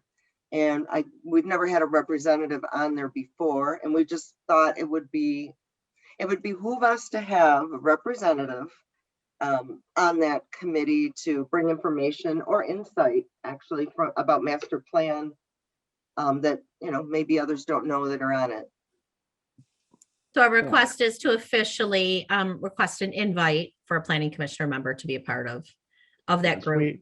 We also found an interesting article about planning, and it was basically about a little known planning law, and it was about the fact that the planning commission does have the statutory right to review major capital expenditures in a community. And if they decide to, they can review those. That's something they don't have to, but it is something that they can do. And as Melanie mentioned, since most of our major capital expenditures are related to streets, it does make sense that with capital improvement planning being part of planning commission responsibility and the right to review major expenditures, it kind of makes sense. It ties naturally with the streets so that we can make sure that those plans all mesh together and are coordinated well. That's why we think it would be a good idea to have planning commissioner included on the streets committee so that all those things can be coordinated together. Makes sense. So are we interested in entertaining a motion to invite somebody? Again, that won't be an official addition to our committee, but we'll be allowing, somebody from their committee to join. Well, we'll have to see when we get to rules of procedure. We can actually amend our rules of procedure to make it that way. Well, I don't believe we can with another group. They would have to give permission, and they would have to allow somebody on their group to be part of it. We can't force them to. We can't force a planning commissioner member on our. And that's Rick I believe Rick's thought is he was going to see who would like to volunteer for that to be on that Right. committee. So it's extending an invitation, not requiring a member of another committee to be on our committee. Okay. Okay. Okay, so how would we like to, how would we like to word this? Okay, hold on. Hey, I'm that letting guy. you do this one. I would like to make a motion. Well, so we're not creating this, so to extend an invitation for a planning commissioner to be part of the streets committee? Is that what we're doing here? Would it be a liaison to the streets committee? How should we word that? I like that. That's not a bad. Okay. There too. Or we Yes. could request the planning commission to, do we want to extend an invitation or request a liaison from the planning commission to participate in our street committee? I like the Yeah. planning commission liaison, a request Yeah, to planning request commission a liaison. liaison. But I'm just confused on, are we calling this a subcommittee? It's under subcommittees. Well, Oh, street. no. It's not a new. Streets it's is a not new standing committee. It's subcommittee. not a It's subcommittee. No, right. it's a Not a No, standing. and I committee, it's a specifically said that, committee. right? Yeah, it's Yeah. a committee and it's already formed. Yep. So that's where I got off base. So, Right. No, I just, like I said, it's specifically not the addition of a subcommittee. It's just throwing it in there because it matches everything else with Perfect. working with our committees. Okay, perfect. Love it. Okay, so how are we saying that again? Like to make a motion to what planning commission to have a planning commission liaison as part of the streets or village council streets committee. Yes. Sounds good. Did that sound okay? All right. I like it. Trustee Hayden, I'll support that. All right. Do we have any other questions, comments, or discussion on that at this time? On the motion, on the appointment, or the liaison? The request. No. All right. Jenna, could you please lead us in a vote? Randazzo, Yes. George, Yes. Green, Yes. Hayden, Yes. Nivelt, Yes. Bryce. Yes, thank you. That motion carries 7-0. Next up is item C of our new business, and that is the Now, ordinance. trustee George, could I interject something here, Tanya, regarding the subcommittee considerations? Absolutely. First, Bob MacArthur, are you still present? No. Oh, he is. Yeah, Yeah. he's still Yeah, on he's got a square. He keeps moving. There BGYA. he is. I Bob was doing MacArthur, something, Trustee I was George. doing something else. I was doing something else, but I heard my name. Okay, I'd like you to listen to this, all right? On unfinished business, item F, we've got the forest management plan. Bob, I want to say back in fall of 2019, you drafted a very concise and I thought excellent proposal to form a committee for purposes of developing a trail in preservation. You remember that? Yes, I do. Yep. Okay. What I'm wondering, Bob, is this. I'm wondering if it seems tonight we're agreeing upon the fact that the forest management plan as well as the trails development plan can coexist for purposes of developing that trail and preservation park. And with that being the case, if we formed a subcommittee with Bob MacArthur being willing to lead that subcommittee and comprise it of planning commissioners and at least one trustee, and Kay, I think you would be excellent for it now, being on Parks and Rec and having been in that park and experiencing it, and so on and so forth. But I think it'd be terrific if Bob, if after, what are we talking, almost a year and a half, we've got some, your proposal was listened to, and we could actually start working on this. I think it would be terrific for the village. So coexist the forest management plan along with the trail development plan. And I think, Bob, you would be an excellent leader from a planning commission standpoint, along with some of your other commissioners, to work on this. So that's what I'm throwing out there, if we could consider that. Trustee Nivell, I think with the trails, that should be a planning commission lead. And we haven't started working on it. I'm hoping that this Tuesday we do. But I think more of what you're looking at is what did we refer to them? A citizen task force instead of a subcommittee? Well, I think it can be driven from planning commission. I think I don't want to misquote him, but I think Lee Paulson was in favor on that, getting something going on the trails too, Bob, if I'm not mistaken.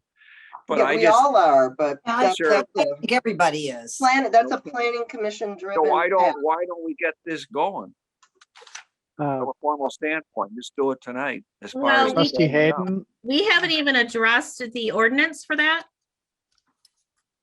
Okay.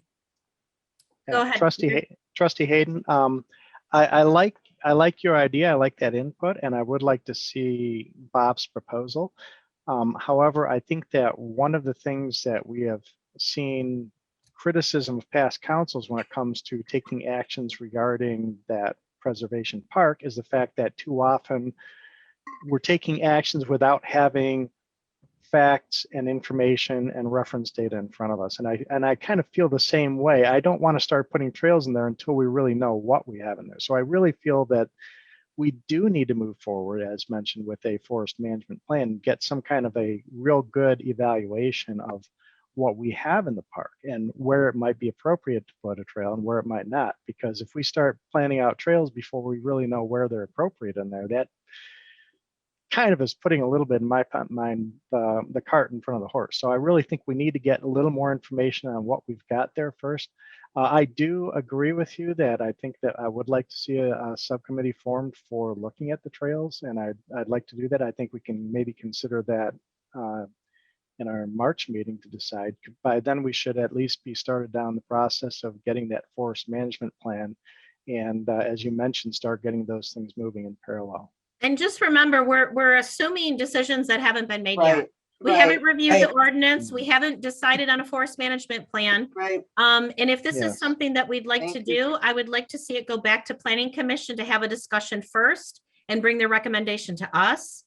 If we can request them to do that at their March meeting, to bring it back to us at our March meeting, then we would have, I think, our Yeah, I decision would made. definitely like to see what they think about it at our March meeting. Yes. So Pat, is it okay to make a request that we would like to see planning commission pursue a subcommittee and to kind of work on that in 2 weeks when they meet, or a week and a half? And then to start from that If point? it's going to be, Bob, if you're there, is that all right with you? I know you've been waiting 1.5 years on this, as I We've all have. been waiting. Well, that's kind of going to be up to Rick in his group to decide what they'd like to do with planning commission, and whether they want to entail that and take the lead with that. And then we can kind of decide what best fits for us. Well, Trustee guess Hayden, what I think I guess what I'm saying on this, though, is I'm a firm believer that the forest management plan and the trail development can coexist, separate but equal. And both can work independently, really. And you say, well, they can't, but yes, they can. My goal all along on this trail in Preservation Park, and Kay, you were just there.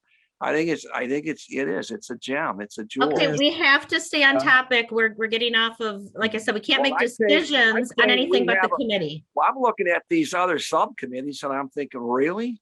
I mean, this isn't any different than that. We're basically forming a subcommittee for purposes of exploring and uncovering information regarding a forest management plan and trail development in that park.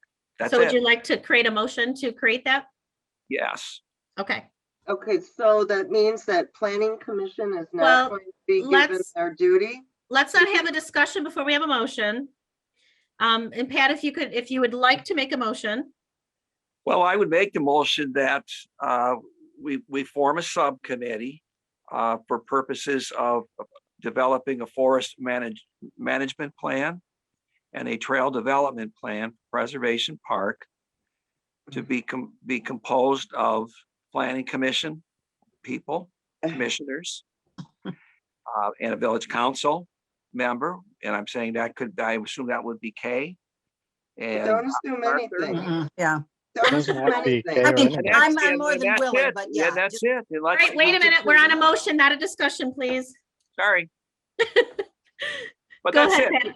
Yeah, so basically to form a subcommittee for purposes of forest management plan in conjunction with a trail development plan for Preservation Park. So you said PCVC and then we kind of got interrupted. Is that the end of your thought, or is there an and? Well, again, it would be comprised of planning commission members, commissioners, as well as village council. That's Okay, all. those two. Okay, I heard you say and. All right. Yeah, we can certainly support that. And then Melanie, I'm assuming from a planning commission standpoint, you got Bob, if he's there. Mhm. All right, so hold on. We have a motion. Do we have a support? I'll support Griffin. trustee Randazzo. Thanks, Tony. All right, and so we have a motion on the table by trustee George, supported by trustee Randazzo. Now, can we please have discussion? Or Trustee comments or Hayden? questions? Trustee Hayden, I am okay with requesting formation of subcommittee. I would have preferred probably to give direction to planning commission to Yeah. initiate that.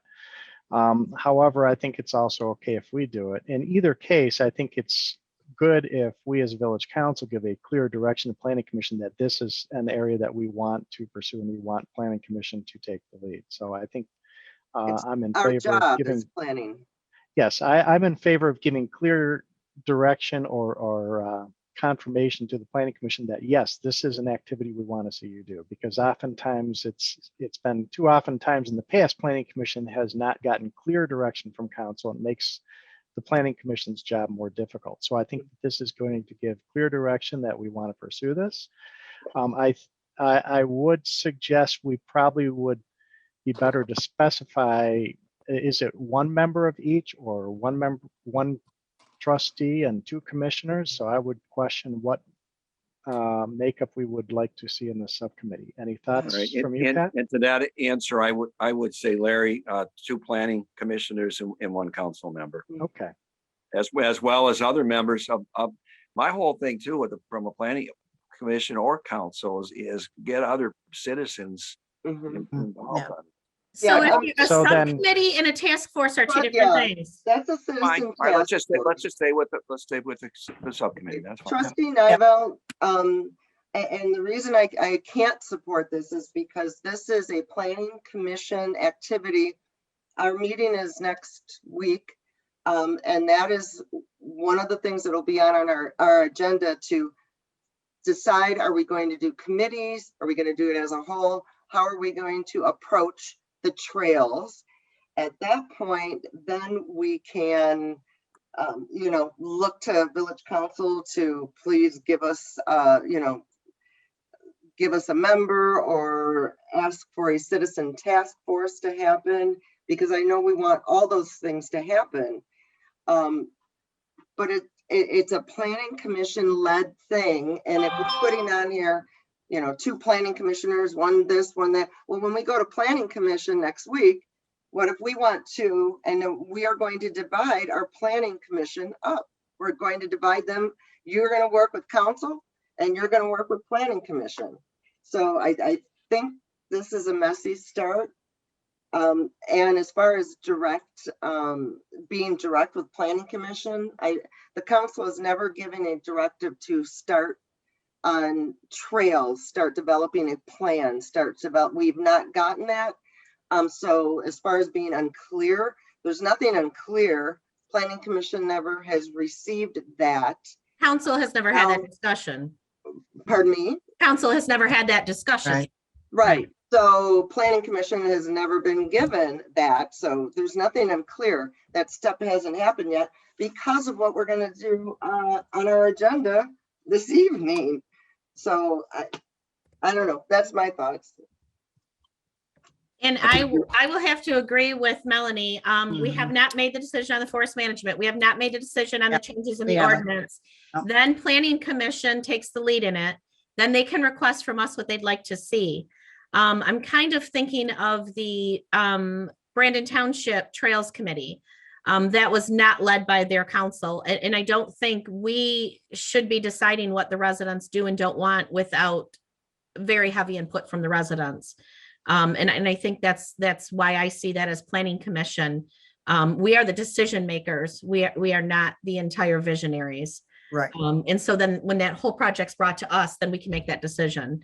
So again, that's where I stand with it. In the time frame, I don't think waiting 4 weeks when we've waited a year and a half is going to make a difference. And I think the processes we have in place with the ordinance change and the possible forest management will lead us to that natural decision from planning commission. And I know they've been talking about things and, ready to do what is right procedurally. So. Anybody else? I just think we're overcomplicating it. That's all. I think it's very, very simple and yet powerful thing that we can do for this town. And I don't need, see, I don't want to confuse. I don't need to see the trail. That's totally not what I'm saying. I'd like to see a trail, and then we look at it and say, well, that's terrible. Let's work revision 2. I don't need to see the trail. This doesn't have to be perfect, but if we get people exploring a trail, and there are people out there. Well, don't forget, we're discussing the committee, not trails. We have to stay on the committee. So I'm okay. I'm okay with that, but I'm saying on this that aren't there times that the council does direct the planning commission to do things? Sure. I'm surprised if we never did that historically. So I don't know where that's coming from, Melanie. Because we haven't had a council that's been. We're having the discussion now. I think it's from a council standpoint. I think it's a simple matter. We said earlier in the meeting that we could coexist with the forest management plan as well as the trails together. That's all I'm saying. Well, it's not on our agenda. We cannot have that discussion and make that motion. It is on the agenda. I've got a forest management plan down there, and we're talking about Trails is not on our agenda. We cannot deviate from our agenda. Well, I'm just moving that up. That's all.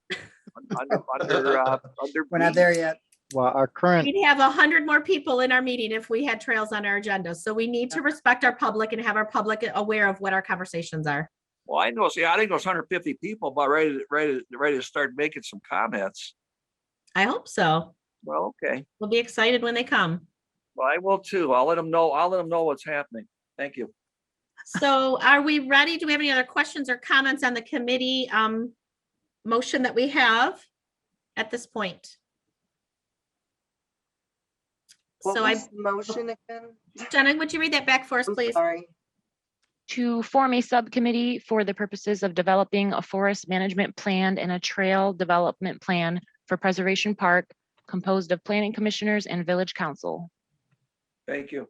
2 planning commissioners and 1 village council member. no, That that was in part of the discussion, Tanya. There was was never an specific- amendment. No, that was part of his Pat? motion, Larry. That's what Pat, what would you like in your motion? Did you include that in could- your we could- motions? We could take specifics out of it and just say it would be comprised of planning commission member parentheses S and at least 1 council member. That's I all. believe Jenna did read back Pat's motion correctly. I was the one who mentioned in discussion that we may want to amend it to specify how many. Right. So Pat, we ever had you an decide amendment what you to would that. like your motion to state, Pat.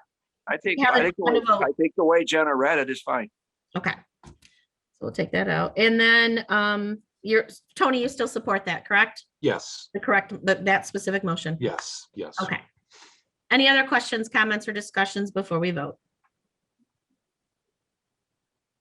All right, Jenna, could you please? George, Yes. Green, No, Hayden, I like the idea, but I think we should let planning commission take the lead, and so therefore no. Nivell, No, Randazzo, Yes, Bryce, No. Am I missing one? One, two, okay, sorry. Keith is there. Keith's not here. I've been saying 7-0 and nobody caught me the whole time. That's right. It's only 6-0. I'm sure Jenna is capturing everything accurately though. We are 2 hours into it, people. All right, we're gonna go Yes, with we need to 6 move on. 6-0 Got on too this much other one. stuff. Thank you for my math skills. All right, thank you very much. I appreciate you catching that for me. And that's not even a 6-0. Let's start it again. That is a 2-4. Motion does not carry. All right, I apologize for that, Jenna. Our others are 6-0. All right. Now we are on to the item C, our ordinance number 70, request to reevaluate and revise. At our last meeting, we did go into a closed session with our attorney based on a petition that we had received. Conversation has had to possibly evaluate, so that discussion needs to be had.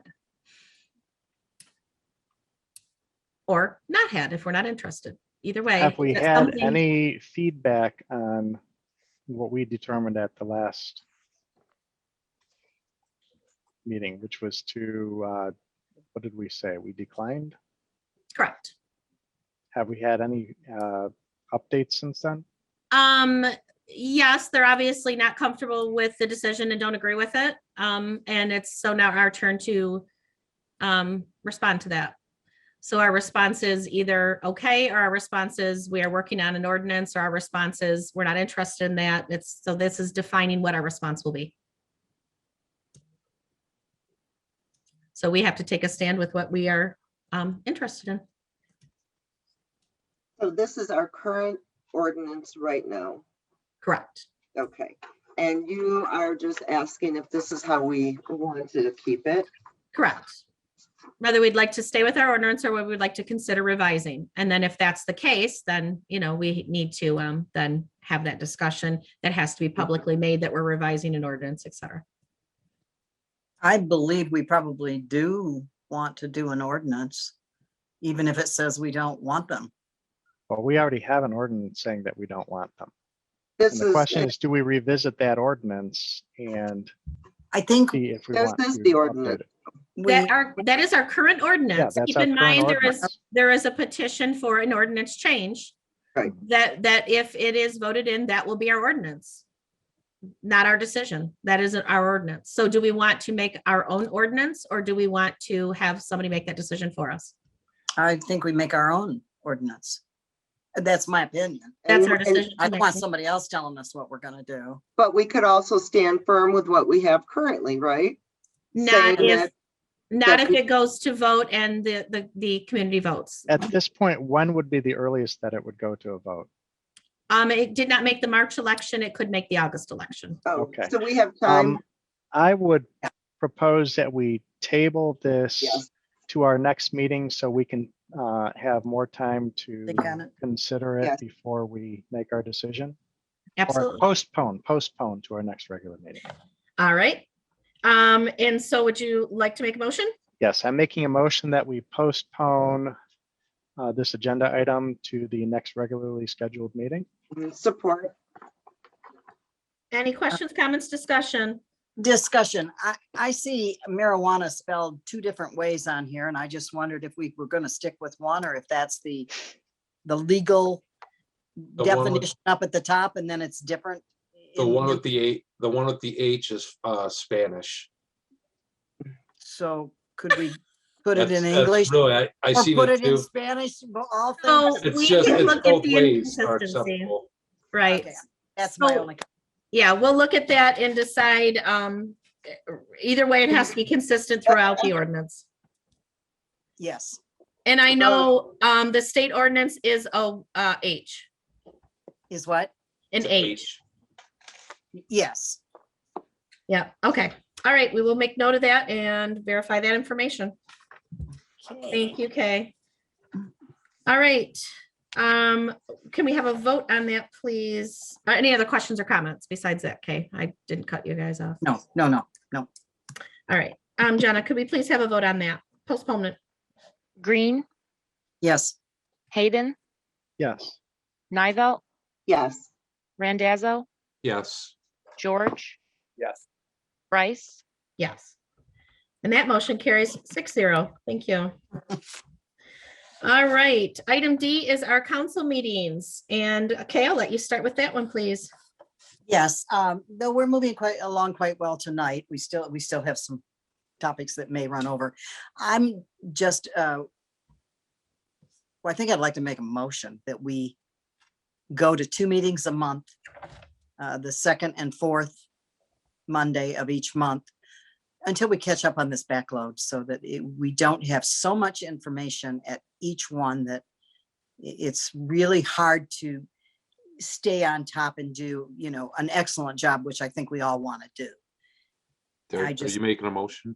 I'm making a motion that, let me start. Yes, I'm making a motion that we temporarily, a 6-month period maybe, that we go to 2 meetings a month to catch up on our backload. Trustee Randazzo, support. All right, we have a motion on the table by Councilman Green, supported by Councilman Randazzo. And do we have questions, comments, discussion? Yes, just some comment. We already have approved our agenda of meetings for the year, so that means that we will need to, at some point at our next meeting, whenever it's scheduled, approve an updated meeting schedule for the year then, correct? If that's the case, yes. If it passes. If it passes, yeah. Mhm. Yeah, and I just want to say, I do agree. I think that there's too many topics here, and by the time we get to some of these important topics under the old business, we're already so far in the meeting that it can be very frustrating because people are getting tired, and we just don't have the energy to give the proper thought, and that's not doing our citizens Right. So I agree with this, and I think that we need to do it at least until we can get caught up on the backlog. Any other questions or comments? Trustee Nivell, this is something that Kay and I had spoke about because of being new or back on.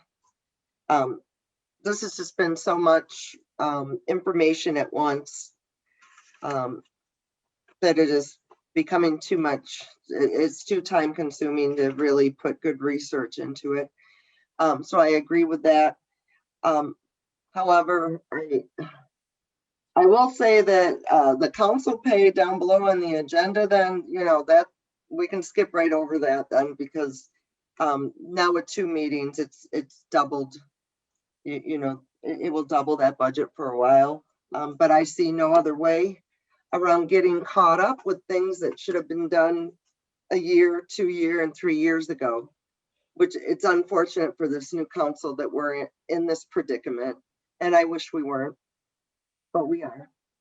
So I think it's a good way of handling it for a short term.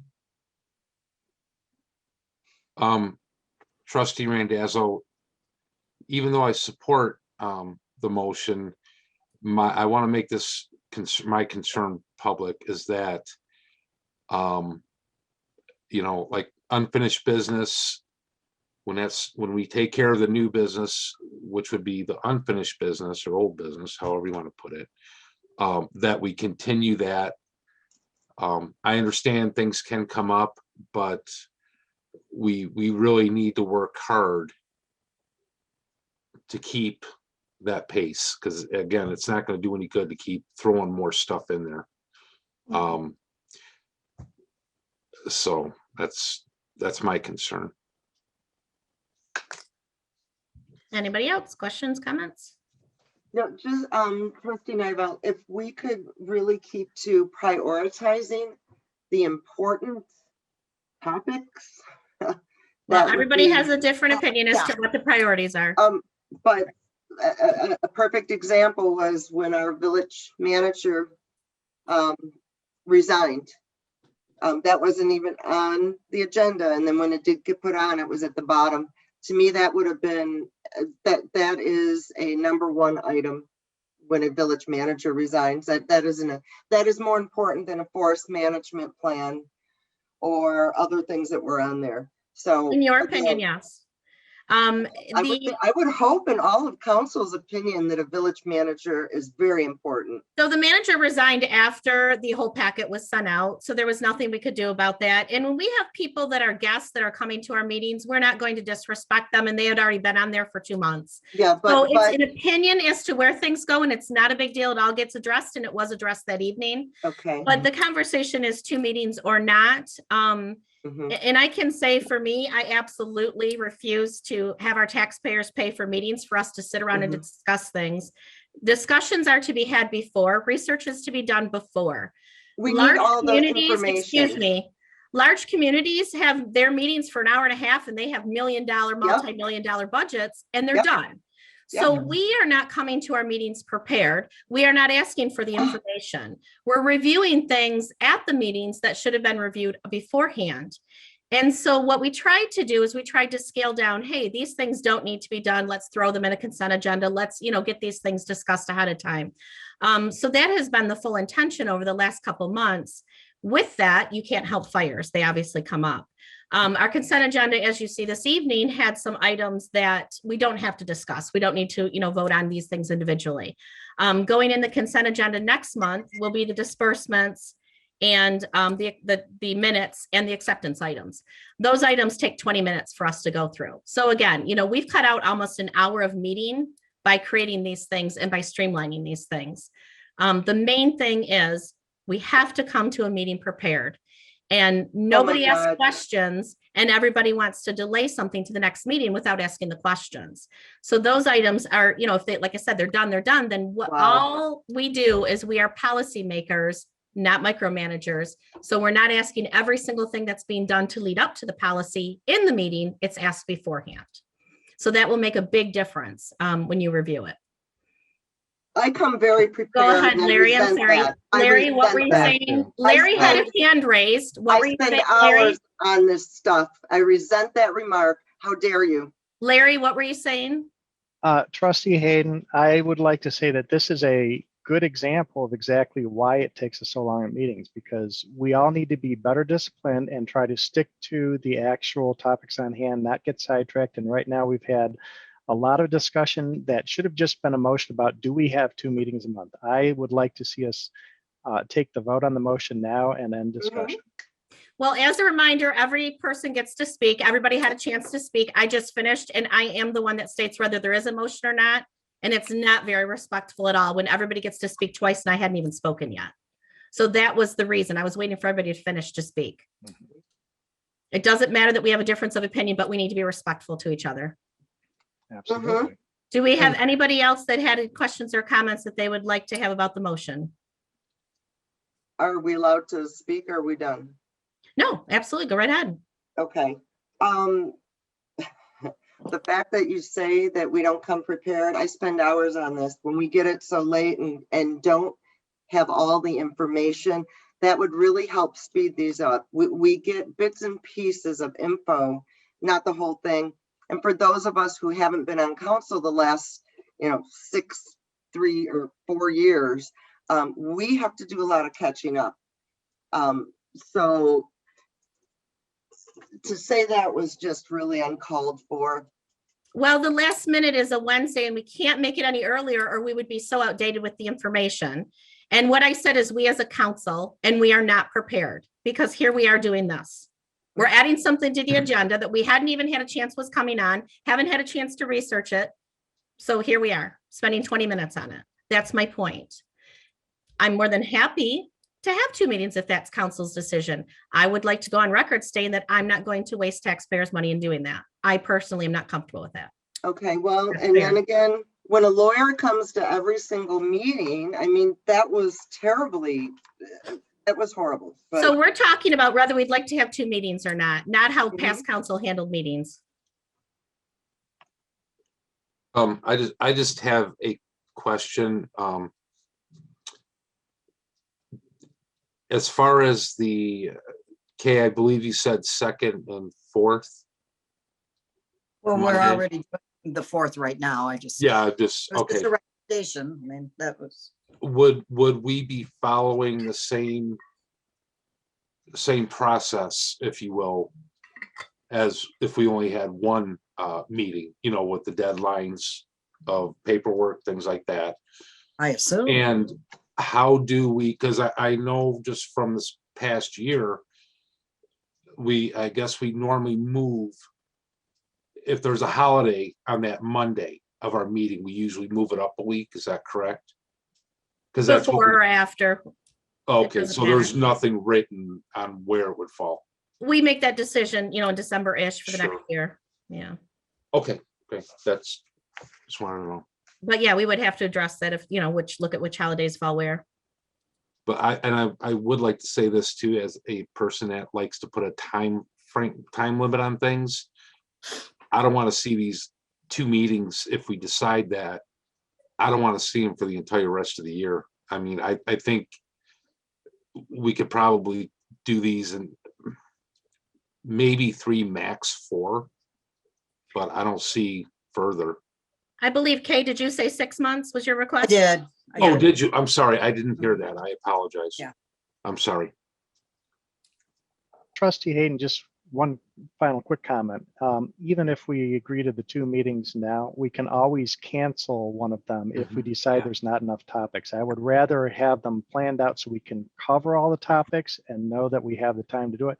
And Yeah. then if we say we don't have enough to make it worth the taxpayer money to do a meeting, we can cancel it. That's very easy to do. I agree with that. Anybody else? Questions or comments on the motion? Did we need Jenna to read that back for us, or are we all set? Just because I didn't hear the 6 months, can she read it back, please? Absolutely. Please, Jenna. To temporarily go to 2 meetings a month, the 2nd and 4th Mondays for 6 months to catch up on backlog. Thank you. Are we ready for a vote, or are there any other questions or comments? All right, Jenna, if you don't mind, please. Hayden, Yes. Nivelt, Yes. Randazzo, Yes. George, Yes. Green, Yes. Bryce, No? That motion carries 5-1. Thank you. I just have a question about that. So when would the first of these meetings take place? Once we approve a calendar. So nothing will happen beginning of March, right? I mean, that just making sure. At this point, no. Okay. Unless somebody decides they want a special meeting to appoint a calendar to have a meeting. I have no idea. No. So at this Pass on that point, one. at this point, our next meeting would then have the official calendar to be voted on to start the meetings. Thank you. All right, thank you. Unfinished business is next, which is item 13. And our first item A is the Tysick purchase agreement. And I believe we have Joe Tysick with us still this evening. Thank you for staying with us. Bet. And we have our purchase agreement and your recommendations as to possible amendments for the motion in order to recommendations possibly from our attorney.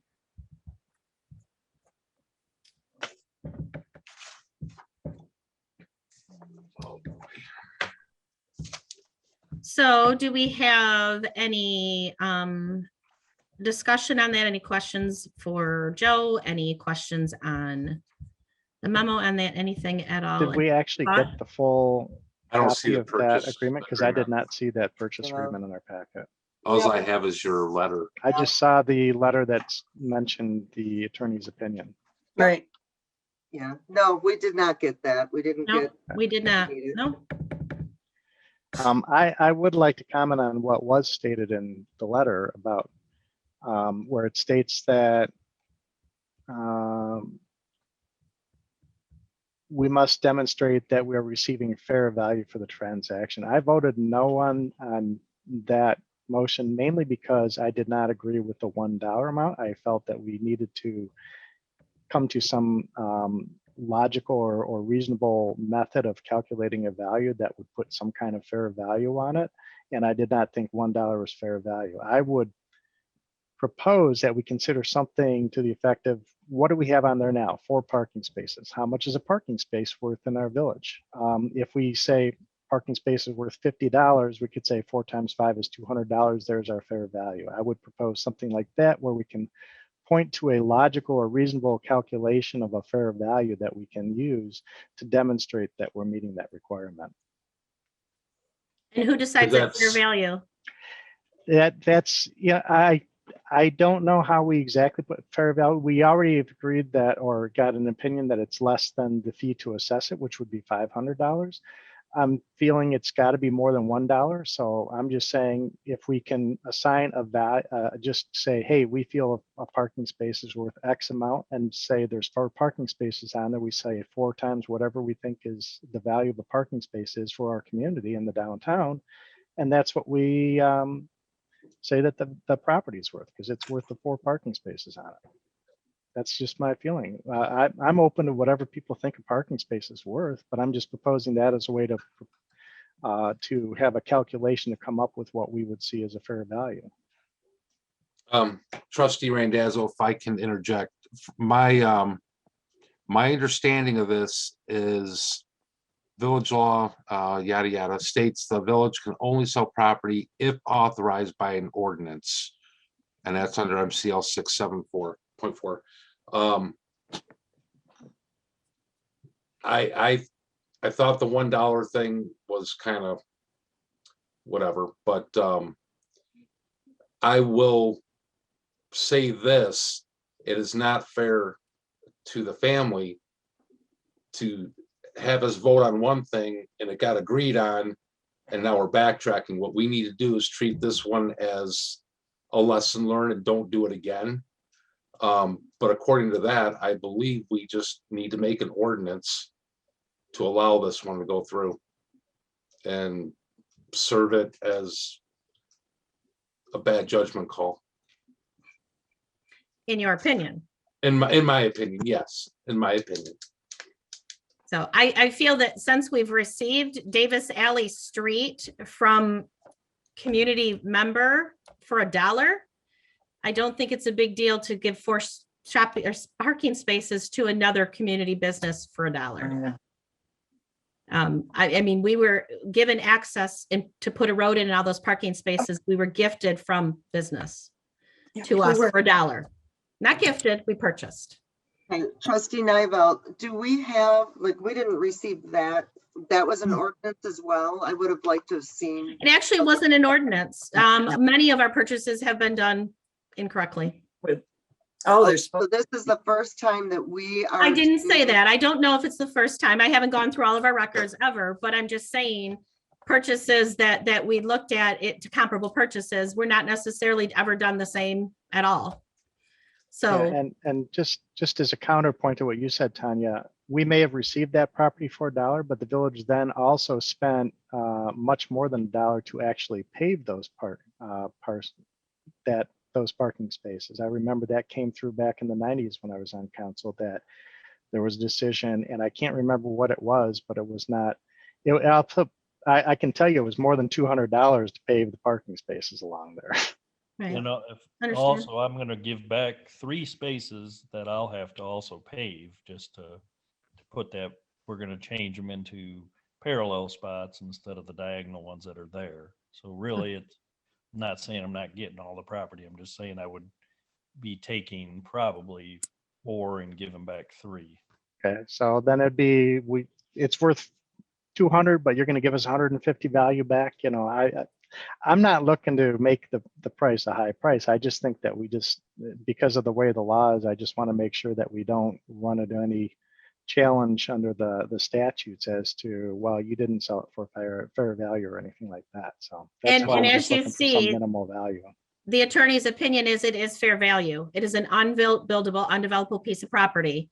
Again, we were given it for $1. So if we make improvements on it, we're going to make money off of somebody that gave it to us. We can't do that, but that's just my opinion.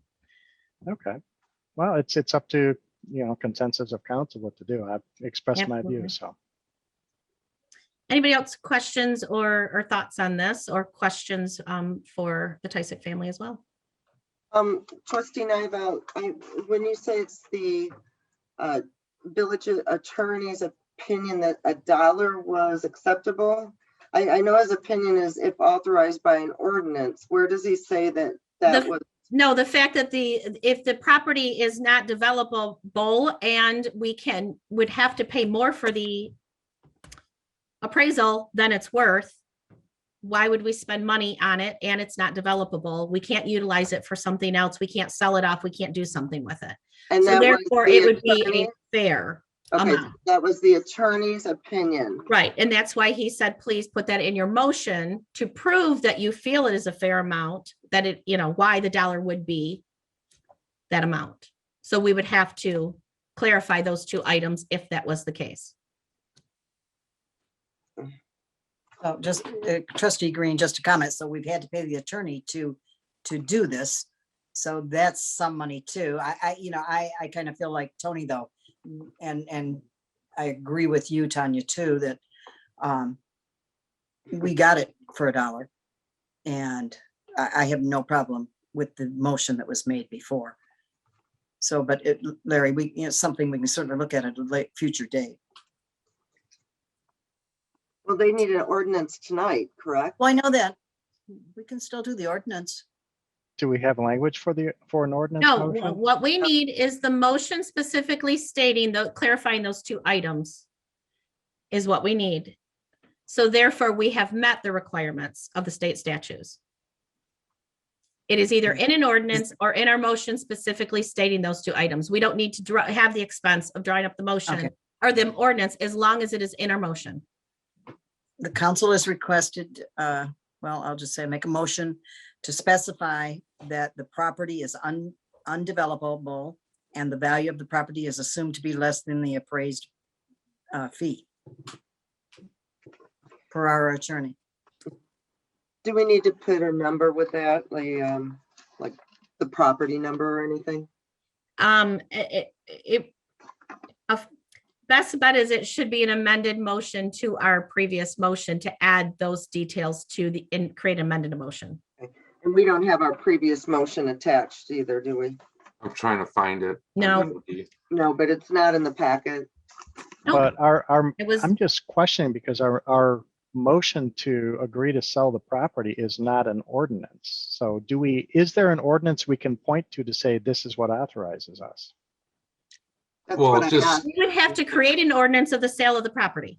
Or we can designate in our motion specifically to meet the needs of the statute and that we have met those requirements.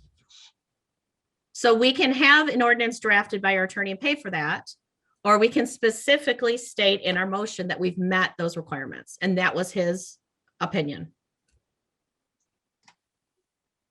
So obviously for free, it's in our motion. Right, but I would like to have that motion in this packet so we could modify that motion. Again, we've had this information, it was given to you on Wednesday. You could look it up from the last month and you could go ahead and edit it if that was something that you'd like to make a motion on.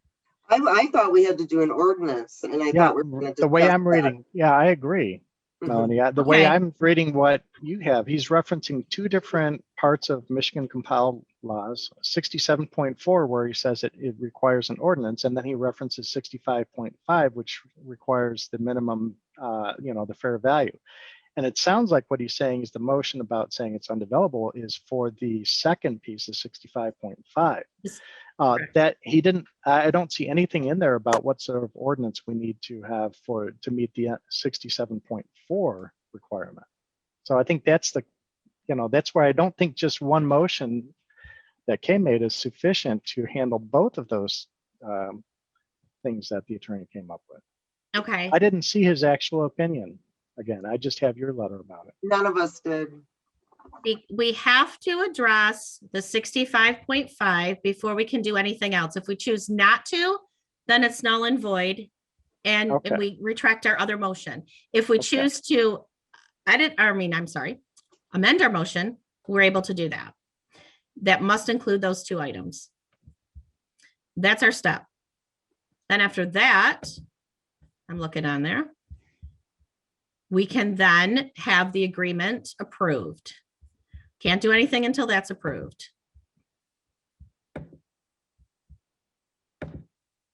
So that's where we're at, Have we sold property before?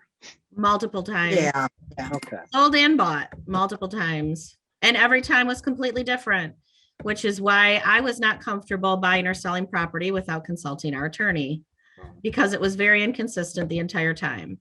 Obviously, we would not accept an agreement without that. So like I said, So those, I would assume then that if we have been buying and selling property in the past, there must somewhere be an ordinance that was passed Right. somewhere in the past that allowed us to do so.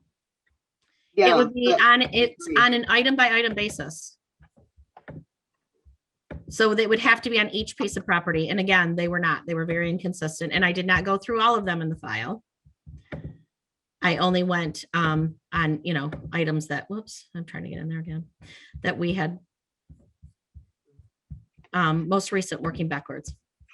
Is there a way then to maybe get the ordinance that you found so that we I could did not see- find any ordinance. I did not find anything. Nothing for, okay, and then could we get the, whatever you found for $1 selling the real estate? And perhaps maybe we do this at the next meeting after we see how both were done. And I really thought it was two different things here, an ordinance and a motion. how does this affect the owner? If- They wait if we again? a month? Yep. And it's fine. We want to make sure we do it correctly.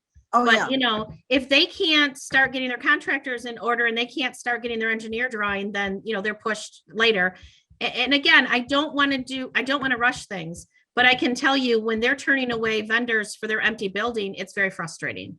When people are calling our village and asking, hey, there's open spaces there, you know, put us in touch with the owners. And they're not ready, you know, to put people in there. I understand that. You know, we have to figure out how we can do the best we can do and make sure we're doing it correctly. right. Was there? So how do we do that? Wait till we get all the information. Well, I don't even know if you can have the information. We keep requesting things that is not ours. It was past property agreements that are legal documents that are put away. Again, that we don't necessarily say, I want to know every piece of property we've ever sold. Then you can put in a FOIA request and you can do that. I don't know if we legally have access to all of these items. So again, then we have to contact the attorney. Then we have to figure out what we do and don't have access to. You know, when we have backdoor sales going on, it's not necessarily, you know, ours. So that's why I want to make sure it's done legally and correctly. Right, but anything to do with the council or village council that was voted on or motion to do would be something we could look at. Right, then you could look back in the archives and you could find that, correct? Absolutely. So where are we at? What would we like to do? I think Kay had made a motion, hadn't she? Well, for the one part. But I'm trying to think of something where we could say, could put in, make a motion and still meet all these requirements and yet let the TISACs move on with their projects. And I just am not sure how to word that. Right, and he cannot begin anything, you know, the engineer won't look at anything when it's not his property. And Right. obviously he doesn't want to put money into items that, you know, are Oh, not yeah. his as well. Well, I think we are committed to trying to make this happen, but we got to make sure it's done legally and properly under Yes. the law. That's the main thing. Correct. Yes. We don't want And to have any repercussions come back to either us or the property owner on this. What yeah. if, Go ahead. And that's why, as I stated, the agreement was reviewed. The agreement is comfortable. What the issue is like I said, us ensuring that we've done our homework and making those details known so we don't come back to that again. what if we make an ordinance and adopt an ordinance tonight with the stipulation that, I don't know. I don't know. if it's- Unfortunately, we don't have any ordinance language to. Right. No, Yeah. that would be drafted by an attorney. But- Yeah. I Yeah, know. that's an attorney fee to do that. So this is trustee Randazzo. Tanya, I just want to make sure I'm understanding it. The lawyer's opinion was if we put it, if we made a motion and agreed to that price, that's okay. We already did that. Okay, for what? I mean, that would be legal. As long as we clarify those two items in it, yes. Basically, how you've come to decide that that is a fair price. Because it's not buildable and because the appraisal fee would be more than the purchase price or the possible purchase price. Mhm. So that's how we came to the decision that we did that was a fair price. But we haven't stated that in our motion. So And we have to recall that motion we can amend it with and simply. amend it, but we have to use that same wording, amend it. I can't, right? We don't have to, but if we change it, then we have to ensure that that's correct legally. Mhm. So, Right. you know what I'm saying? By adding one sentence to something that has already been reviewed, we're covered. Yeah. If we change it, then we need to ensure that that's okay. Their agreement is perfectly okay according to the attorney's opinion. That's not the concern. The concern is ensuring that we've done our homework and accepted their agreement correctly. So like I said, it comes back to us. There's nothing that they've done or can do to change, what's being done. You all got my opinion.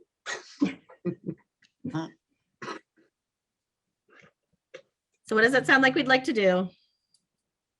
I at this point, I think I need to rescind my motion.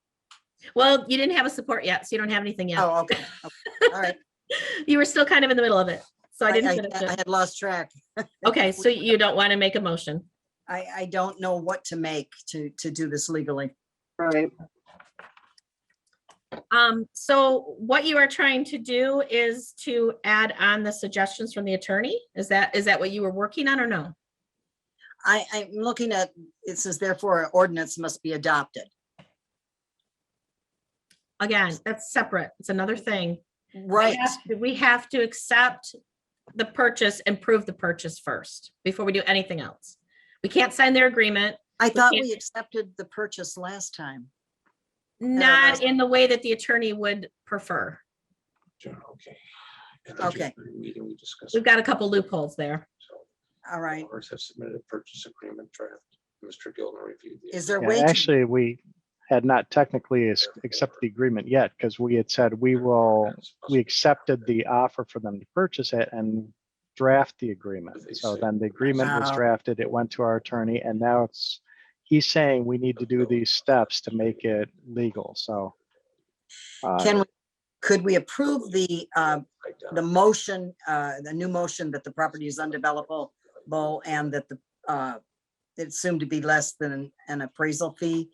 And then Changes.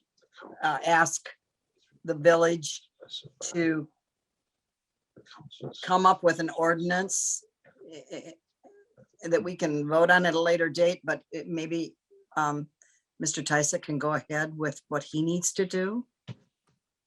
Absolutely. If we have met our requirements, then we are able to sign the agreement. Then he is able to begin with the engineers and the contractors. All right, Until that point, then I'm nothing can be done. ahead, Tony. Trustee Randazzo, I'd like to make a motion to specify, let me see. How do I want to word it? Make a motion. I like it. I like your word. I like that. Make a motion. Well, if you can give me a second, I'm trying to put the last paragraph last paragraph of the letter. That the property is undevelopable. Start Yeah, there. okay. I'd like to make a motion showing that the property is undevelopable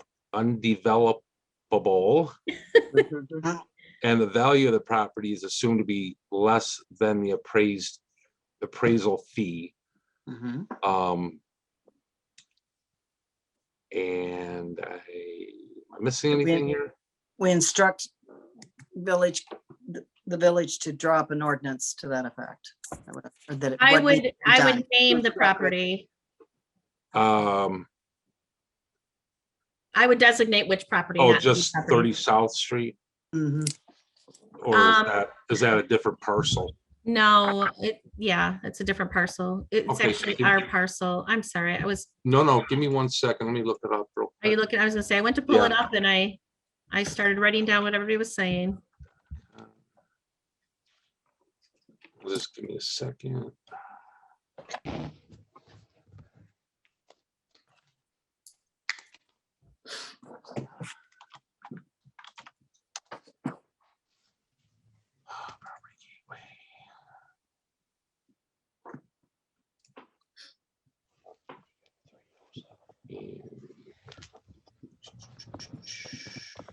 I'm almost there. So while Tony specifies the parcel number, do we have a support? Green support. Okay. And let's have questions, comments, or discussion. And I know we will clarify the motion before we vote, but at this point, while we're working on that. Questions, comments, thoughts? Just that I would like to get this done so they can do what they need to do.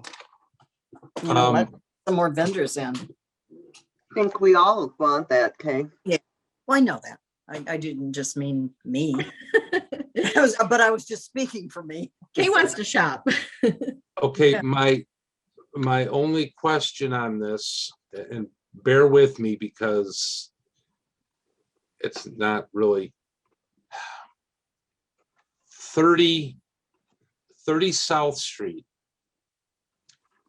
is, I don't exactly know which parcel we're looking at. The one that's big and comes down to a point, or the one that looks like a four-sided, I guess. What you want is our past meeting packet. I can't, that's what I've been looking for. I can't find Okay, it. let me grab it. Okay. But while we're doing that, like I said, any other questions, comments, or discussions? Jenna, did you have it? I heard your voice. No, I have the number, Joe. Oh, there you go. What Joe, we're you look- have the PIN number? I have the parcel ID number. There you Is that the go. one ending in 026? Yes. Okay, let me just double check one more thing. All right, I just said that. I do too. okay, so the parcel number is PIN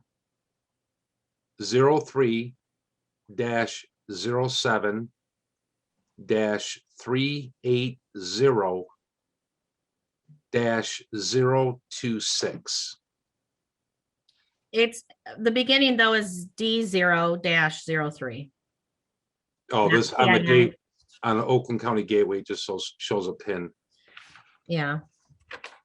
It's D0-03-07-380-026. Oh, okay, so it's just that first part. Okay, Right. okay, That's what's in the agreement, and that's what's in the map that was included for the sale. okay. And it would be 0.09 acres. Okay.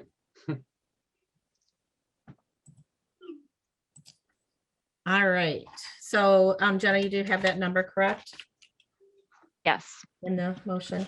All right. Any other questions, comments, or discussion on the motion? Thank you for bearing with us. Are we ready for a vote then? All right. Jenna, could we please, would you like to read us the motion, please? Yes. This is a money item. Trustee Randazzo moved, trustee Green seconded to show that the property parcel ID number D00307-380-026.9 acres is undevelopable and the value of the property is assumed to be less than the appraisal fee. Yes, that's correct. All right, then Any questions or comments? Nibel, just one question. So this isn't amending the original motion. It's taking the place of the original motion. It's in addition to, yes. In addition, okay. Supplemental to that, Yeah, right? we did not withdraw or amend the original motion.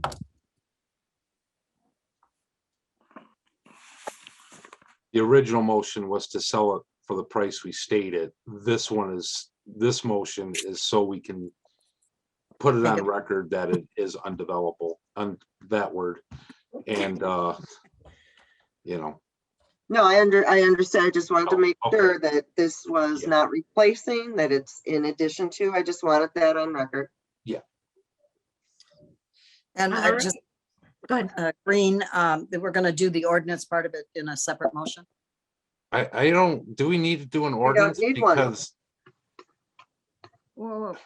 We are going to verify that because Okay, in looking at it, we're hearing two things, seeing two things. I'm yeah, not seeing it the same way. And then when you mention it, I'm seeing that. Yep. What we And talked I about. just and looked what he said. through, I just skimmed through all of our. All right, current hold on. Before we ordinances and move could not on, see we have a anything. motion on the table and we finished discussion. Let's vote on that and then let's address this if you don't mind. Are we ready for a vote? mhm. Okay. yes, Yes, Jenna, can you please lead us in a vote? Nivell, Yes. Randazzo, Yes, George, Yes, Green, yes, Hayden, yes. Bryce, Yes. Thank you. That motion carries 6-0. Now, Larry, could you please continue? I was gonna say, I tried to pull up and skim through our ordinances, and the closest thing I can find is in the section 150 land usage, and I do not see anything there pertaining to sale of property in our village. So yeah, I think that we will need to add a supplemental ordinance within our code of ordinances in order to authorize the sale of the property. So we do need to request some language for that. So what, oops, I don't have it printed off. What, and then we'll look at it again. As I said, I apologize. I don't have it in front of me. What it states is an ordinance for that property, not an ordinance to buy and sell property. And we kind of discussed that that's what I looked through. There is not for other properties. There should be. There has to But we be will an continue. ordinance for There that has specific something, property. yeah. So each sale no, no. has to have a separate ordinance drafted and posted. We will have to clarify Hmm. everything on that and we will continue with the information because like I said, everything is inconsistent. Yeah. When we sent the information in, that's what he said the steps were, and I want to verify we're right where we should be. Okay. So to be continued, unfortunately, with that section. Tanya, That an ordinance for the sale of that piece of property. Am I interpreting it wrong? Possibly. I think I would interpret it as an ordinance allowing the village to sell village property. Well, that's a state statute. We have that right. Yeah. So we don't need that. So that's why I'm saying we just need to clarify it. Obviously, make sure we're correct. Well, that's what I don't understand is do Well- we need an ordinance for every time we have to pass? We'll draft find and out when pass we an find ordinance out. Each time, or just have an ordinance as part of our code of ordinance defining what we do when we sell property? We'll find out. Can she Okay. clarify Okay. that, Larry, and we'll get Yeah, back? we need to that clarified for sure. Tony, Tanya, what were you gonna say? I'm sorry. just for the TISAX, do you know when you'd be able to give them an answer so they know what's going on? To give them an answer for what? I mean, on what they should be doing. I mean, I know we just did a motion and that passed. And according to this letter on the bottom, it sounds like we're okay. So what we're doing is we're verifying that we now have the motion, running it through the attorney, that the motion is correct, that we have met all of our requirements, then we sign the the agreement, and then they continue. Okay, and do you know just a ballpark when they can expect something? Nope, it's based on everybody else. I can't make those decisions for when the attorney, goes through it. And if it's not correct, then it has to come back to us. So no, I Okay. can't, Fair enough. unfortunately. But We're as trying. fast as we We're can, as fast as we can. Yes. So the email will go out tonight. He'll respond to me tomorrow, and then we'll be able to respond back to the TISAX from that point and council. Thanks. Is there a way, Tanya, that even if we're not meeting, that we could vote on that one thing? Is there any way, a possibility of doing that so that he could get going? No, that would have to be done in Okay. public at a public meeting. Okay, And again, if that's the case, we have to clarify whether it's right. covered or not covered at this point. okay, thank you. So we'll see what we can do as fast as we can and as efficient as we can. Thank you, everybody, for being patient. This is a learning experience for all of us. All right, Joe, did you have any other questions for us at this time? Joe, did you have any questions for us right now? I think you're muted, Oh, Joe. he's muted. There he is. Oh, there he is. No, I'm sad. I just wanted to say we do have already quite a bit of interest, and I appreciate you guys looking into this. I know it's definitely new for me, so it's a good experience. We're all learning together. It's an Not experience. really. Yes, definitely. Excuse me. Thank you very much. We appreciate it. Okay, thank you guys. Take care. We'll get with you tomorrow. Thank you. All right, appreciate it. Thanks. All right, so that's on our list of things to do in the morning as well. All right, next up is our recording secretary substitute pay. As you can see in the memo, we will be using our sub-secretary or recording secretary very soon. So we need to continue that. We did discuss the recording secretary pay, but we discussed the alternative for a sub. So that needs to be addressed. Trustee Hayden, I make a motion to set the recording secretary pay for a substitute at $75 per meeting. Trustee Green, support. All right, I'm sorry, give me 1 second. I was still on a B or A. Do we have any questions, comments, or discussions on that? Yes, just, it's 75 based on an estimated 4 to 5 hours. So whether it's 4 or 5 hours, it's $75. It's a Flat flat rate. fee. Yeah, flat fee. Yeah. I think that a motion should stipulate flat fee. I just said I it said average per of. meeting. That's not I in the stated motion. it's $75 per Per meeting. meeting. So however Oh, long okay, it is okay, and the extra time it takes to finalize many meeting minutes and things like that. okay. No, that's Yep. fine. And sometimes you get lucky, planning commission meeting, maybe an hour and a half or 2 hours, and it's going to fluctuate based on where you're at, but it's a flat fee and we're trying to help again, out. I didn't because hear it him is say per extremely meeting. low. Sorry. That's okay. Any other questions or comments on that? All right, and then we are ready for a roll call, please, Jenna. Randazzo, Yes. George, No, Green, Yes, Hayden, Yes. Nivell, Yes. Bryce, Yes. Thank you. That motion carries 5-1. And item C is our zoning ordinance rewrite quote. We were requested by Planning Commission, where did I put mine? To do a possible rewrite of the ordinance. They had a chance to review the quote. They sent it back to us. Now we are looking at the possibility of that we did, I'm sorry, I'll backtrack a little bit. We did choose a company out of the 3 bids that were put in. Then, like I said, we've had a chance to review their quote specifically. So that's where we're at right now.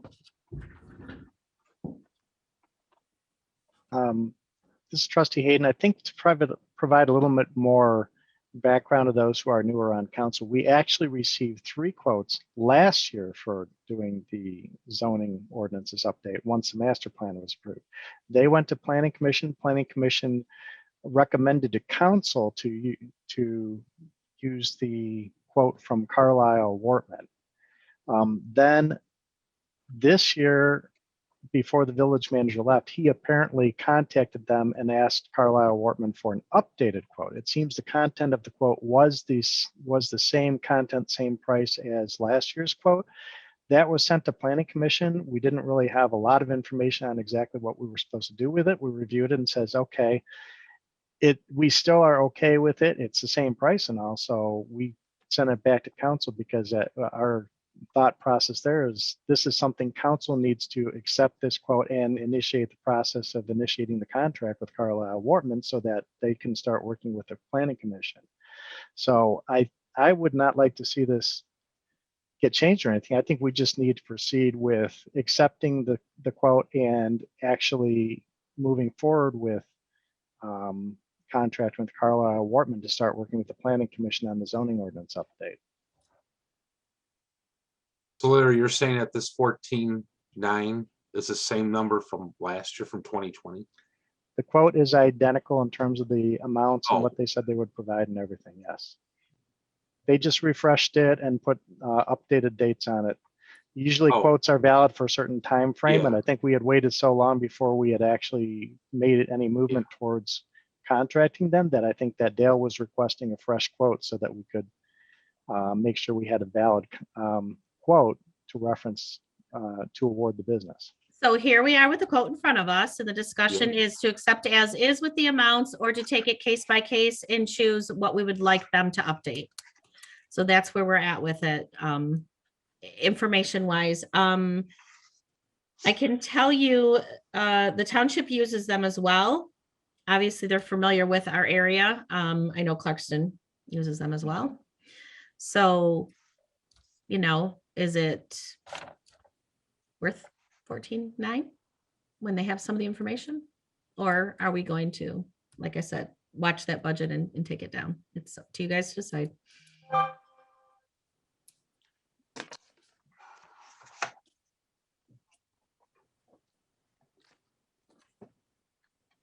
We do know specifically some of the zoning ordinances that were a concern that kind of started this snowball. Bill Denon had kind of highlighted a few things that maybe were either inconsistent or outdated that, you know, he would like to look at. And then there was a zoning situation brought in front of council regarding a fence line and descriptions and definitions of the types of lots, things like that, that continue to make us feel that, you know, we really need to kind of analyze some of these.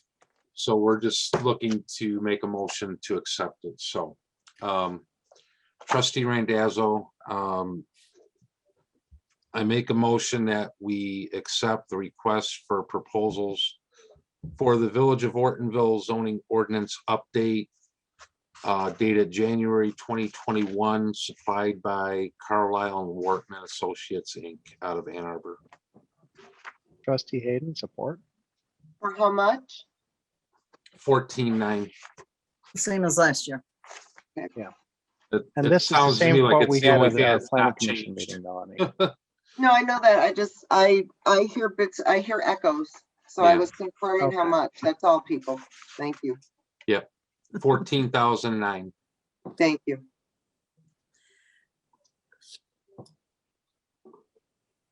So do we have any questions, comments, discussion? I'm looking down, I'm sorry, because it's smaller writing. I don't have my glasses on. Where it said on page 3, if anybody's looking at it, it says expenses. It says rate cost plus 20%. Yeah, for supplies, print, mailing. Should I, in everybody's opinion, should I add that to the motion? I honestly didn't see it. No, because we don't plan on doing that. We're going to get the electronic copy and then we will be able to create our own. Oh, okay, I got you. Okay, Those are all right. added expenses if you choose to have them. Yeah, no, we don't want to do that. Bells and whistles. Yeah. Any other questions, comments? Trustee Nivell, under deliverables there, Tony, it kind of tells you what's included in that. So then if we go above and beyond that, then that's what our rate is, the cost plus the 20%. Oh, okay, thank you. Yeah, and then just appreciate that. as a, I know the cover letter, can we get dates on the cover letters? For this one about zoning and then also on the last one with the prices, if we can just have dates on those. Dates on the cover letters is dated January 12th, 2021. No, she's From the talking about president's desk. president's. memos from the president's desks. They would be dated for each meeting, so it would be dated for 2/22. It Okay, would can be we in the just get- February. Can we agenda get these item. down, please? So, any other questions, comments, or discussions on this item? All right, as you can see, my recommendation is not to go with the quote. It would be cheaper if we went to an hourly rate and not to an exceed amount. That way we could concentrate on areas of our concern or interest to update. The cost would be more manageable for us in our budget. It would be more time efficient and it would be address our current zoning concerns. So I'm not comfortable with those fees and those prices at this time myself, but that's just my opinion. And you're saying that because you have more history than I. So can you go into a little detail about why you think that would be less expensive? Because we can direct exactly what we would like them to look at, not the entire ordinances, which, we don't necessarily feel all of them need to be updated. So they're going to review items that we aren't interested in versus the items that we're specifically concentrating Okay. on. If we Okay. do bits and pieces, we can say, hey, this is the chunk we want you to look at. Right. For Something you, along Tanya, that line. Who are you specifying when you say we can specify which bits and pieces? Are you talking about council or The planning? Village of Ortonville. I'm saying as a whole, we can specify to them what we would like to direct them. Okay, to. because I would like to state that it is planning commission's responsibility to update zoning ordinances. And since there was an approved master plan, it is planning commission's responsibility to update the zoning ordinances to ensure they are in alignment with any changes in the master plan. That's why we are initiating this process after the master plan was approved. I would also like to state that there is a lot of interest on the planning commission, and I have seen this going this way. A lot of communities are going this way to go towards more form-based. Our ordinances went partway there last time, but I think that we need to do a thorough review of the zoning ordinances in order to get fully into a form-based ordinance, zoning ordinance, because that will give us much greater flexibility in terms of ensuring that we have a good look and feel for our community in alignment with trying to portray the character of the village. So that's why I would be in favor of doing the full bid and let them rework the ordinances with the planning commission to review all of those topics and bring them in alignment where we want to be moving forward. So has If we planning piecemeal commission it, we'll decided still to go have other form- things that we form-based? have to continue to do down the road. So I'd rather just do it, get it done properly once and not have to piecemeal it. So has planning commission decided to go form based? Is that what the decision was? That's the direction we were going last master plan in 2008, and we are moving, and there's consensus that we would like to continue in that direction, yes. Okay, because that is not what the bids were placed at all. So that would be a major rewrite. So that would probably be an additional expense. We will have to verify that. That's what It I'm should not asking. be, because our ordinances are already partway there. We just need to get them the rest of the way there. It's Well, not we'll- fully there yet. We're partly way there. Well, they have to verify that if that's what we're approving. Like I said, when I sent it to planning commission, there was nothing given that you guys were interested. So I wanted to know what we have so we know our expense line. If we say that's the amount and then it goes over, then we have to, to deal with that. Well, what we are getting out of here is so many meetings with them. We worked together with them. This is the process we went through last time too. We sat down, we had meetings, we went together with them, we reviewed what we wanted to see happen. They came back, we worked together over, there were so many meetings and all that. So it's the same process. We did this last time with McKenna, I believe it was, and this time we are looking at Carlisle Wortman after the experience we had with McKenna in the last master plan. We decided to switch to a different group. So, but I'm familiar with the process because I've already gone through this once after the previous master plan went through in 2008. So with this motion, is this a not to exceed or is this the quote and then, This is to accept the things quote. We change? get what they Okay. have provided in the quote. There are stipulations in there that if there are extra meetings needed, they're at a certain amount. If we come to a point where we need that, we can cross that bridge when we get there. We'll see how far we get with what we have in this quote is what I would say. Okay. And we did that with the master plan and we went thousands and thousands and thousands of dollars over. So that's why I'm asking if we're going to do a not to exceed in our motion. Because I'm not sure where $15,000 is coming out of our budget. I believe there was already a line item for this in there that we didn't spend last year, which we had it allocated last year and we didn't spend it. So we should still have that same 15,000 available this year. This is trustee Nivell. I'm not sure where that line item and that money went. You guys did the budget, so do you know where you put that money? We will have to look. There was not a designated amount. The request was for bids, and that's where it was left at. The bids were put in and placed after we did our budget. I don't believe there is, but I could be wrong. We could have set it aside already before the request. I'm not sure. So we'll have to look at that. Well, we did have a copy of our budget in our packet, so we could have looked that up, I suppose. Yeah. All right. I Any other? did review it, but I did not bring up any budget topics at that point because I had. And not to say it's obviously not important, but I was just hoping to keep the expense down and to, not dwell on ordinances that are, given and we don't have a choice or, not needed to be reviewed because they have been or they're new or whatever. This is trustee Nivell. Would it, our meeting for planning commission is coming up in a week. Larry, how about we talk to planning commission about this and bring this back?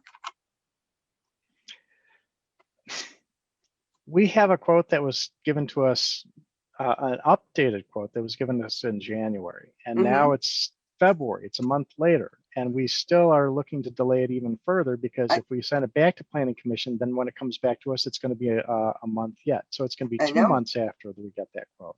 I understand that. I was just think trying that to come up with we a should need solution. to delay it any longer. We've been waiting and waiting. We've been saying, hey, when can we get started on this? And now we're looking to delay it longer. I would prefer to see it moving. Okay, and I was just coming up with trying to do a compromise or solution here because I'm looking through the budget, trying to find where that money may be right now. Yeah, I'm looking through there too. Yeah. And I was thinking we had Beth, but we lost her. She must have went to bed. Oh, I didn't even. Yeah, she was on for a little bit. Shoot. All right. Well, you know what? That's fine. We'll get that information. But the bottom line is, like I said, the vote is to the motion is to accept the quote. So are we ready to vote on that? Do we have any other questions, comments, or discussions? All right. Hearing none, Jenna, could we please have a vote? George, He stepped away. Green, Based on I don't know if we have the money set aside, I'm going to say no. Hayden, Yes. Nivell, Yes. Randazzo, Yes. George, Bryce, Yes. Can you do me a count, Jenna? Is that 3-2? Yes. I have 4-1. Oh, you know what? I'm sorry. I said yes, and I meant to say no. I'm sorry. Okay. I'm like, no, there's 2. Oh, it's a late night. Okay, so let's go with, do you have? Oh, wait, 3-2? Pat's back. We can get his vote. And we have to have Pat. There we go.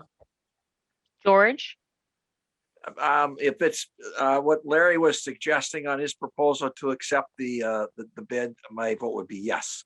All right. So now we have a 4-2, correct? correct. Okay, thank you. Can you verify with me who made the original motion was Hayden, correct? Oh, it was me. Trustee Randazzo. It was Randazzo. Hey. That's why I'm asking. All right, support was?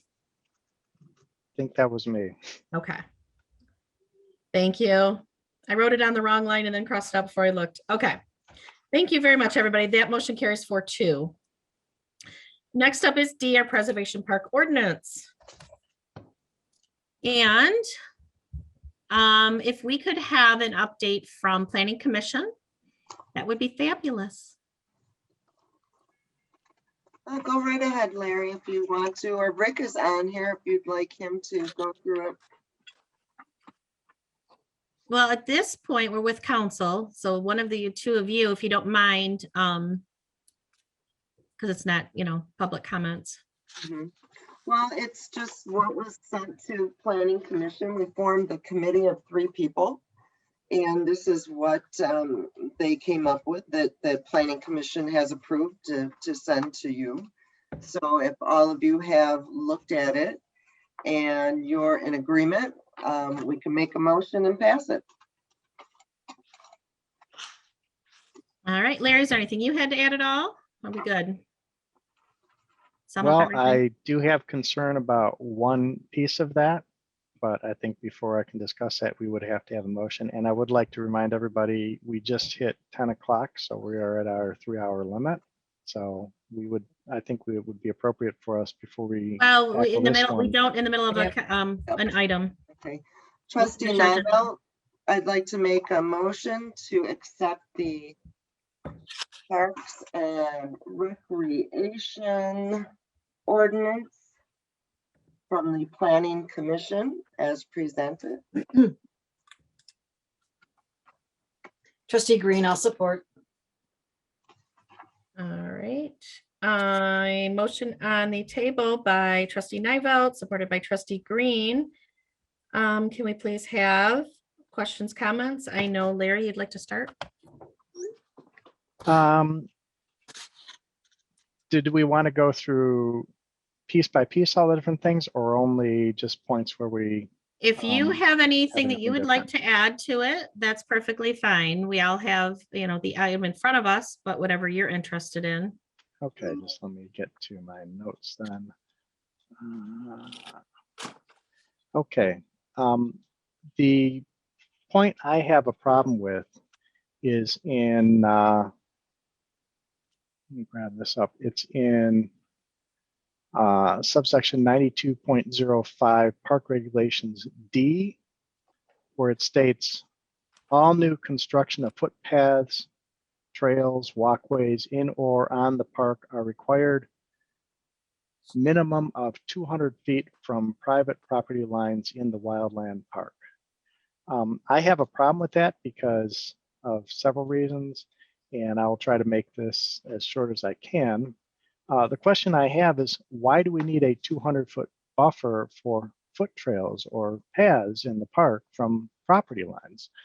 I understand from when we discussed this at the Planning Commission that some property owners raised the concern that, hey, they purchased the property specifically because it was bounded by a natural park area and they would like to preserve the natural park appearance. But my contention is that if you've walked the park, which many of us have now, and you look around in there, if you have a natural trail, what is that? Or natural pathway? We're talking about there's already natural pathways in there. And in many cases, if you're more than 20 feet away, you can't even see them hardly, because there's enough undergrowth and things like that, that the pathways aren't really going to have any significant impact on the natural appearance of that park. So I really can't see that that is a reason to have a 200-foot buffer zone around private property lines. The only thing I can think of is that if I could finish, I have several points. I'll try to make it quick. The only reason I can think of why 200 feet is to keep people away from other people's property lines. And the fact is, we can't stop people from going anywhere in that park. If it's a public park, the people are allowed to go in there whether there's a path or not. So that's the only reason I can think of why you would want to put a 200-foot buffer, is to keep people away from people's property lines. However, thinking about that, is it really fair to our residents, to all of our residents? Do the people around who have property bounding the 47-acre park deserve some special consideration that's not given to any other property owners around any of our other park properties in the village? Because we have people who are right up against other parks, and we don't have anything that has a buffer zone preventing activities, that pushes those activities 200 feet away. And 200 feet, there was no logical or factual information given as to why 200 feet, nothing to support that distance that was specified. So I really don't think it was a well-considered addition, other than there was concerns, they said they wanted to address concerns raised by property owners. And I understand the, I would have a desire to have privacy in my backyard and stuff, but if I'm boundary on public property, I expect that people will be on that public property. I have to expect that. It's not something that I think is fair to give a special buffer zone for certain residents that isn't provided to any other residents, and also is going to restrict our ability to develop. In a practical sense, a 200-foot buffer zone with no paths or trails means that we can't put a continuous trail all the way through the park, because there's points in that park where it's less than 400 feet wide between private property. So we would not be able to put a trail that went from one end to the other. So I just think that one particular section it's not necessary, and it's it's giving us restrictions and tying our hands in how we can best develop that for all the residents. It's not that I don't want to address concerns, but I think that we don't need this written in stone in an ordinance. I think we can rather do that when we develop the plan, is make sure that we have good community input, we do a good thorough evaluation, and we make sure that any plans for trails or pathways proposed are, get lots of public input, and we take all the considerations from the public into consideration before we move forward with any path development. So my feeling is we don't need that one piece, and I would suggest taking that one out. Can I ask a question, Larry? Go ahead. How did it get in there in the first place? It was added in. That's an addition that was not in our ordinance before. Added in by whom? Originally, when it Council came, members, the three committee, the three committee members put in, and they had it as 100-foot at first. And then after discussion, Melody and some others on there wanted it to become 200-foot. They wanted more, but there was, as I said, no justification provided as to why 100-foot, why 200-foot, how did this number come to be? The only concern, and there was none for the original number either, Larry. What original number was that? The 100? Yeah, I agree. There was, and that's what I'm saying. To me, it's not a well-considered, well-thought-out proposal, other than saying, well, we know that property owners have concerns and we want to address their concerns. And I agree. I would be okay if we had an alternative that said any footways or footpath or trails planned for development within a certain distance need to have a thorough review, including input from property owners before they can be constructed. I mean, if we put some kind of a process in place that says, okay, if it's within this range, then we have to have a more, stringent requirement to put them in. But I don't think we should just flat out say we can't put them in within that distance. Larry, this can always be looked at further down the road. We haven't even started the development of trails yet. Mm-hmm. And this was a consensus of how we wanted to respect homeowners, especially along the Granger. There's a couple homes that if we, start a path development there, which I know is very important, at least to those that voted for me, to get people safely off Granger to the school and to downtown, walking on Granger. I mean, SK. I mean, Rick almost got hit with his dog, and there are some homes there that we need to really keep into consideration with this. And part of my platform for running was I would respect homeowners' thoughts and wishes. And I'm sure once we start developing how we're going to do trails, if we get to that point, there was mention of town halls and talking to the neighbors and reaching out. So if that needs to be changed down the road, I'm sure it can. I mean, it's kind of like you making a bridge to the school property, were you supposed to do that? Should you be doing that kind of thing? All right, let's stay on topic, please. When certain people bought, for the 47 acres, it was told that it wouldn't be developed. There were certain things that I know the office told me certain things until we got the deed restriction. So I think we just need to handle this with a little care and a little respect. So it's a win-win situation, and I've been saying that from the beginning. You make a successful first approach with a trail once people see that it's successful and there's good positive things that come out of it. Then I see better things happening and more, the possibility of more trails being done. So it's not a big deal, Larry. It can be changed, and I'm sure a lot of things will be modified once we have town halls and take into consideration everything we did with our open house for master plan. So let me ask you this, if it's not a big deal, then why put it in there? Why not pick a number once it's been decided? I guess for me, my concern is what research has gone into local trails and how far they are from the houses. Have we done an average? Have we done research? I don't like putting specific numbers. Walking them. Excuse me. I don't like putting specific numbers on anything until we've done the research. And I know we went through that with, I'm going to throw out the chickens. Let's put a number on there without deciding how that best fits the families. So how did we come up with a number? Like I said, where's the research on that? Yeah, well, there was a number in there before. So, you know, we can say that to just about everything that we have in the books. So if it needs to be modified down the road, it can be. This is to respect some of the homeowners and where they're located and where the actual trail is. So yeah. So how did you come up with the number? Research, I'm sorry, I wasn't finished. As far as the research, I know I've been out there with 3 different groups and we've been walking it, and we were walking off different 50, 100, 200.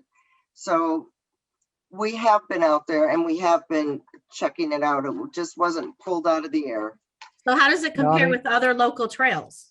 What other ordinances and trails? What other parks did you compare to, and what other communities? Well, I don't know if Planning Commission has compared to them yet, because we haven't gotten the go-ahead to do even a trail study.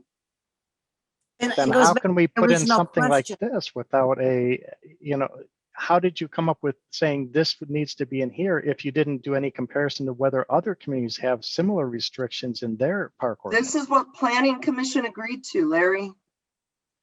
Okay, that was my question. I thought this was coming from Planning Commission. It is. And everybody approved agreed. it. Was it a, how many members? You were the only dissenting vote, Larry, or were there other people that felt like you did, or what? The consensus of Planning Commission was to go ahead and leave this a 200-foot buffer zone in. I approved it and disagreed, sent it to council. but the consensus was to include it. So I said, okay, that's a consensus. I'm just one member. Okay, the Planning Commission came up with this as their proposal. And I'm just And expressing it was that. passed 7-0. All of us passed it. No. We agreed to, I did not agree with this one piece, but I did agree that we should send the finalized version to the council. Which is what, okay. It doesn't mean that I agreed to every piece of it, but I agreed that we need to send it to council. Now that it's a council, I'm expressing that I have a problem with this one piece.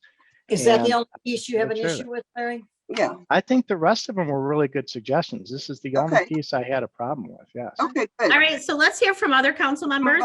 Some of you have had a chance to work on the project for quite a while. I'm sure everybody else has questions for you guys. Does anybody else see anything or agree with the changes, don't agree with the changes, questions on the changes, anything? I agree. Trustee George, I agree with Larry. Okay. I'm kind of leaning that way too, because I'm like you, Tanya. I'm seriously, I really don't like putting parameters on things because it always ends up hurting the person that put those parameters on. I'm not saying we would not respect and we would not get input from citizens at all. I want to do what they want. They are the ones that, you know, voted and or got stuck with people like me. But I just, you know, I don't like, you know, I walked that and there's a spot where I don't even think there's 200 feet between the railroad track and the homes. So what yes, there is. It's 47 acres. Okay. I mean, then you need to walk it. You need to walk off 200 feet. Look at the scale map that we have, and there's a piece where it's only about 300 foot wide between to. So Melanie property lines. and Larry, if you don't mind, Kay had the floor. You guys have talked quite a lot on the subject. Remember, it's kind of everybody gets Yep. a chance to talk and then we've come back around and you can answer questions. Kay, go ahead. I'm sorry.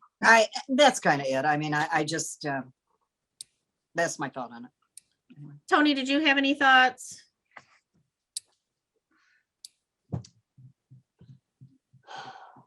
Yeah, I'm looking at the property gateway.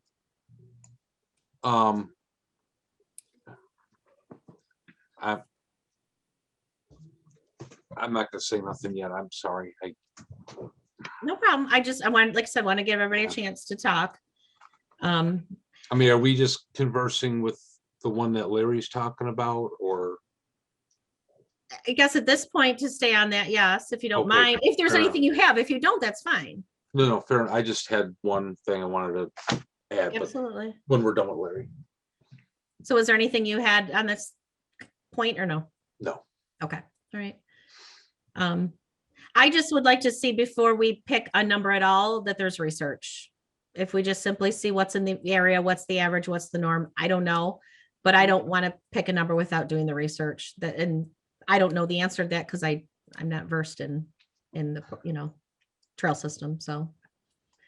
Yeah, and that's on different municipalities, and because we haven't started that process yet. But this is what Planning Commission wanted, this is what we approved, this is what we're sending back. And things can be re-examined and looked at. Right, so if council wanted to stay with 100 at this point, they could. So that's where the discussion we're having right now. Okay, And I'm see saying what we this is feel on what it. Planning Commission approved. Get that, yep. Right, but they're recommending to the board. But These are the these board is able recommendations. to Right. modify that if they do. Right, and No, I'm just. But it sounds like some of you don't even know how much 200 feet is from a house. Okay, Melanie, so that's hold maybe on. what I just Seriously. listened to. We're gonna move on because we're sticking to the topic, not forcing our Mhm. opinion. Tony, what did you have next? You had another topic to bring up? It wasn't personal. Oh, it was just on if you guys were looking at the papers, page 105, it would be 92.05, paragraph 14. I just think that was a little bit wordy. I'm thinking that maybe it should be shortened up, and then also in the words including but not limited to. I looked that up, and it's anything, if you say, and I'm using that as an example, if you say, no gas powered vehicles, you could also say included, I should say it would be included but not limited to gas vehicles and such. There's a certain terminology, because you're stipulating these things. where are you again, Tony? Yeah, where are you at, Tony? With Sure, page 105. Yeah, It's number 14. It's carrying and or Carrying discharging. and discharging. where's I'm that just- limited to? Included but not limited to. Because when you like that word, etc., that, which is misspelled actually. Oh, yeah. yeah. Oh, which- But what Oh, I'm I saying see. is After it. you're stipulating these things. So if somebody else figures something else out, No, you're right. by I rights, agree. they can do it. You just got to put including but not limited to, just so they get it. Because nowhere in here, and I'm sorry if it is, but nowhere in here did I see anything about flying a Drone? drone. Mhm. Although that is Allow a that powered now, piece though. of, it's a powered piece of equipment, it doesn't say anything in there about it. So that was just my suggestion for that phase or I like that. thing. If I could just give a little insight on that. I know that there was some input around these topics from Lieutenant Glover, because he said that it's easier to enforce if things are explicitly listed. So that's why I think they added in a little bit more wordiness in order to explicitly define certain things to make it easier for the sheriff's department to enforce the ordinance. Okay. Okay, But I mean, like it Tony wouldn't, says, he's not taking away, he's adding to. So yeah, that's not a- I'm adding the can make words, it- including but not limited to hunting, attachments to trees, hunting stands and trail cams. Mhm. But ETC is not, I don't even think that's a legal term. Because, I mean, I get what it's supposed to be, but you know what I mean? Okay, so are we in agreement that that would be something that would be a good suggestion? Yes, I am. Everybody seems to be agreeing, but yet continuing discussion. So do I have to redo the motion? Anything else that anybody else noticed or question on, or anything that they'd like to direct? No, to planning commission? Were we changing the park's name as it shows on the front? Did we even do that? It says ordinance 74 rescinded, name the wildlife preservation park as Ron Sutton Park / Narren Park. Do you Or, I'm want sorry. to fill them in on that, of what that means, Melanie, or you want me? I mean, to? I was on that meeting with you guys listening. But I thought you guys were throwing those two, I don't want to say throwing, but I thought you guys mentioned like Ron Sutton, Narren Park or something like that. So if you can fill me in. It was just a suggestion of actually, I thought renaming the Wildlife Preserve, whatever we're calling it right now, to Ron Sutton Park. We were suggesting that may be a possibility for council to consider. Yeah, those were actually just some notes that were put on the first page. It's not really Right. part of what they are proposing to have in the ordinance. So Okay. But that was what they were suggesting, that it be considered. yeah, and Okay. so Thank you. I'm good. Any other questions, comments? We good with every other area? All right, so we're going to circle back. What is the consensus with the distance? Are we good with keeping the 250 feet or the original 100 feet, or discussing it, or Isn't there a making motion? it different? Is there a motion right now? Where we there at? is a motion. I Yes, make a there is a motion motion. to No, amend. I made a motion. Yes, you did, and we were Okay. in discussion. Yeah, so I would made a like to make motion. Melanie, So don't we have to take a vote on that? not if I'm going to make a motion to amend the original motion, which is what I'd like to do now, if I could. I would like to make a motion to amend the original motion to, at this time, remove or not include the section D, but to discuss that further to determine what would be, get some more research on it and come up with an agreeable section that would be acceptable to all of council. Because I feel that I understand the reasoning behind it. And like I said, I don't want to not take into consideration the property owners, but I think we also want to keep in mind that this is a piece of property that belongs to all the residents, and we need to consider. Right. So Larry, all if the you're going to make a residents. motion, it's a motion, not a discussion yet. Yes, so that's my motion, is to amend the original motion to take that one piece and set it aside for now for further review. Support. Support. Okay, hold on a minute. Support is George. And Larry, you could be specific about the 200 feet on there. You're referring to it in general, but to remove the 200.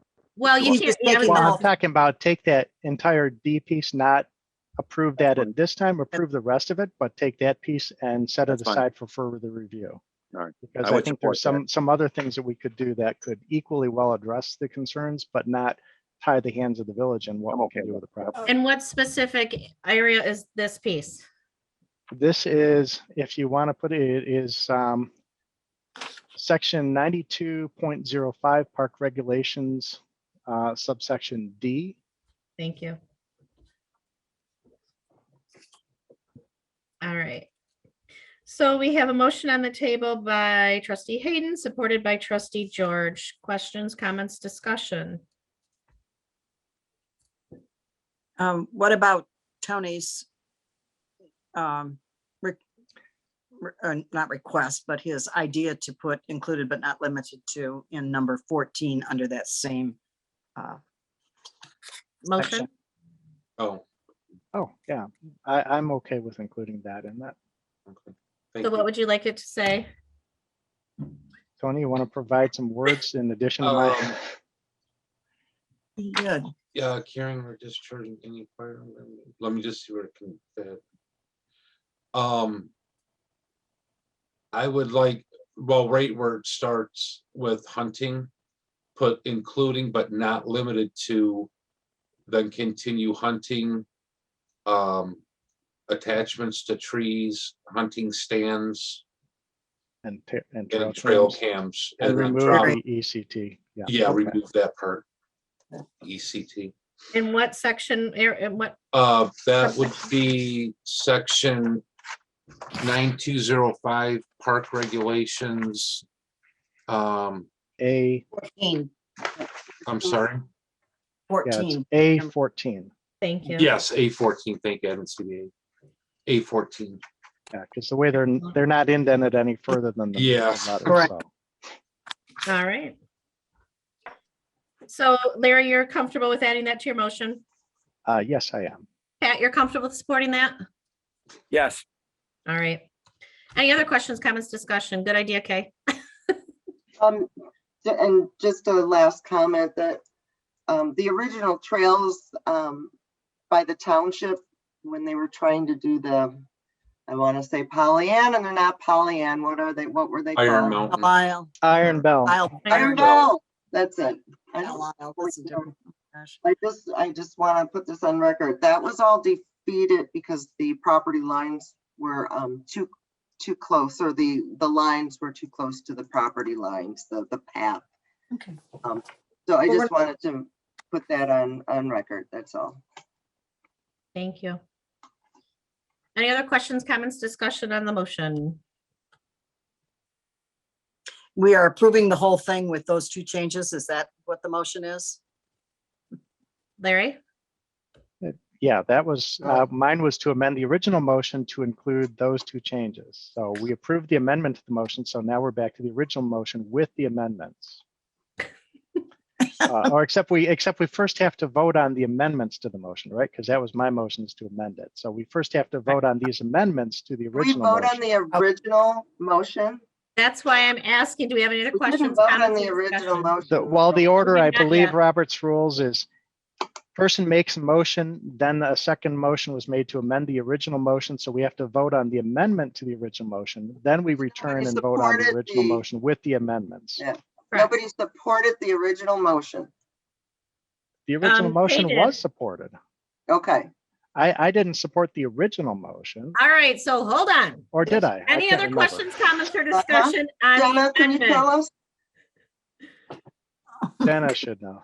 Mhm. Any Poor Donna. questions, comments, or discussion on the amended motion?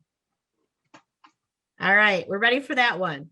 Any questions, comments, or discussion on the original motion besides the amendments? Yeah, who supported it? Okay, Trustee Green. Okay, and then what came of that motion? discussion. Okay, We haven't voted yet. there was no vote on the original motion. Correct, we're discussing it right now. Yes. But since there was a motion to amend it, we have to vote on the motion to amend that first, then we return to the vote on the original motion. Any other questions, comments, or discussions on the original motion? Can All we right, hear it again? so, yes, we're ready for our votes. Let's hear, Jenna, please, the amendments to the motion. To remove section 92.05 park regulations, subsection D, and set it aside for further review. And to add, including but not limited to section 92.05 park regulations, A14, and remove, etc. All right, is that good? That is what you Sounds get, perfect. gentlemen Yeah. stated? Yeah. Awesome. All right, can we have the original motion please read to us? To accept the Parks and Recreation Ordinance from the Planning Commission as presented. And Melanie and Kay, is that correct? Yes, All right, so we're ready for a vote. Jenna, can we please have a vote on the amendments to the motion? Green, yes, Hayden, Yes. Nivelt, No, Randazzo, This is on the amendments? Correct. Yes. George, Yes. Bryce, Yes. Thank you. That motion carries 5-1. Jen, I think we're ready for the original motion, please. Hayden, Yes.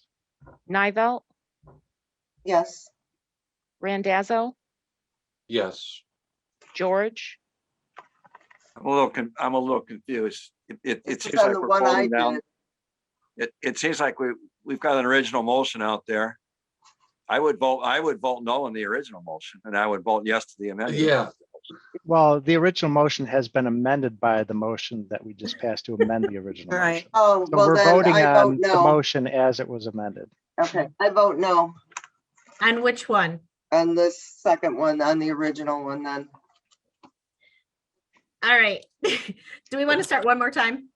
Okay. All right. So Jenna, if you don't mind, can you please just double check us and start again? with the original one. The original motion, please. Okay. Hayden, Yes. Nivelt, No, Randazzo, Yes. George,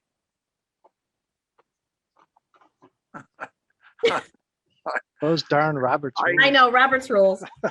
I guess I'll vote yes. I have no idea why. I don't want the original one. I want the amended one. But if yes means I don't want the original Yes, one. yes means it is the amended one. All right, yes. go ahead, Jenna, please. Okay. Green, yes.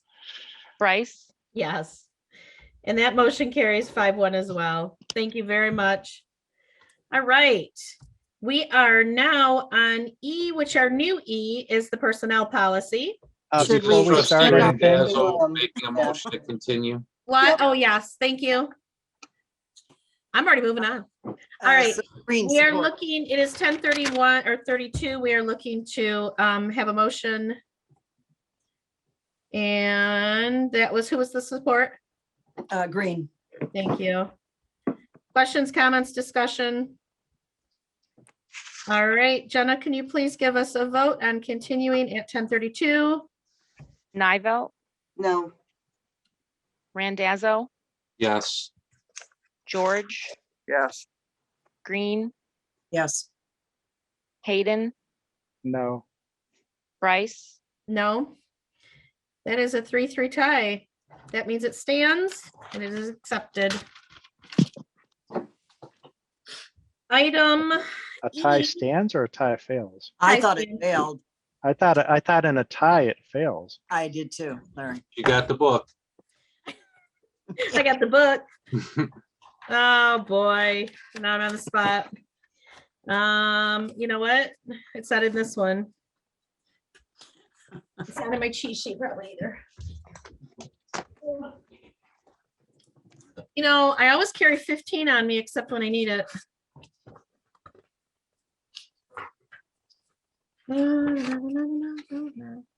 All right.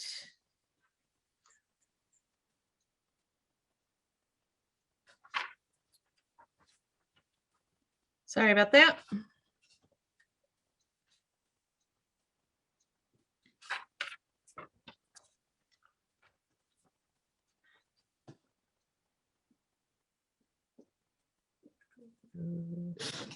I believe it is failed. I'm, Did we find it anywhere? I still haven't found it. Normally for a motion to pass, you have to Googled have a it. majority. I Googled it, but I prefer it comes from you. No. Did you, is it Robert's rules? Oh, shoot, no. Sorry. Oh. Let me go back. Does that mean I gotta look at my Robert's rules copy? I know I said that's the No, one thing. Google not- it. Google not sitting on Robert's me. rules. I just had it up. Hold on. Every single thing but what we need. I have all my Robert's rules cheats here. Tie. Oh, let's do it Sure, again. majority, super majority, that I can't find. Vote, here we go. Yeah, a tie vote, the motion is lost, and the chair, if a member may vote to make it a tie. That does not make sense. Robert rules. Robert rules.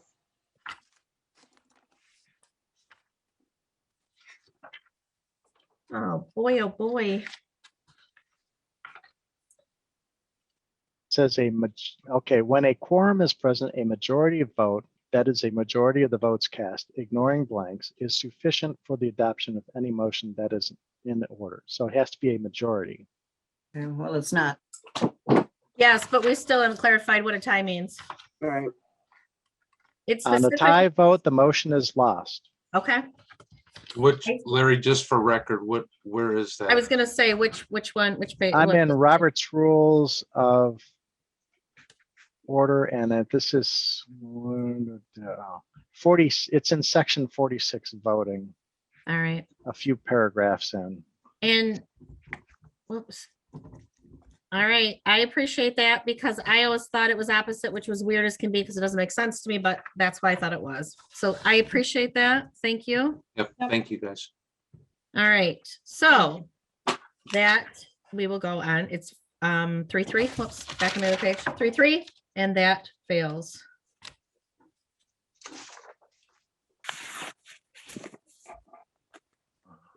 All right. Thank you very much. Which means I am looking for a motion to adjourn. I have a quick We- question before we do that, if I could. And we talked about the meetings and that they couldn't start for a month. Is there a reason we couldn't go ahead and set the meeting? We've already agreed on it and then just put it in. And at our next meeting in 2 weeks, we could talk about that, yes, we're approving that these are the dates. I agree. Yeah, I think we can set up a special meeting in 2 weeks to continue with these agenda items and approve the remaining of the meeting agenda for the rest of the year. But that would probably have to be a special meeting, but I'm okay with that. I was going to say, that's why I said, if you have to go to your next regular scheduled meeting to change or add a calendar, or you would have to create a special meeting. You did say that. I'm sorry, you did say that. And I Because think there we is have, not a meeting scheduled. So if you scheduled one, that would be Yeah. fine to approve it. and I think we have enough agenda But items that's a remaining to have a conversation that we special meeting. cannot have on the agenda because it's not on our agenda. We can have that later and you can set something up. Okay, But right now, what we're looking for is a motion to adjourn. I make a motion to adjourn Green. Randazzo support. All right, we have a motion on the table by trustee Green, supported by trustee Randazzo to adjourn. Can we please have a roll call, Jenna? Randazzo, Yes. George, Yes. Green, Yes. Hayden, yes. Nivelt, Yes. Bryce. Yes. Thank you. That motion carries 6-0 and we are adjourning at 10:38 PM.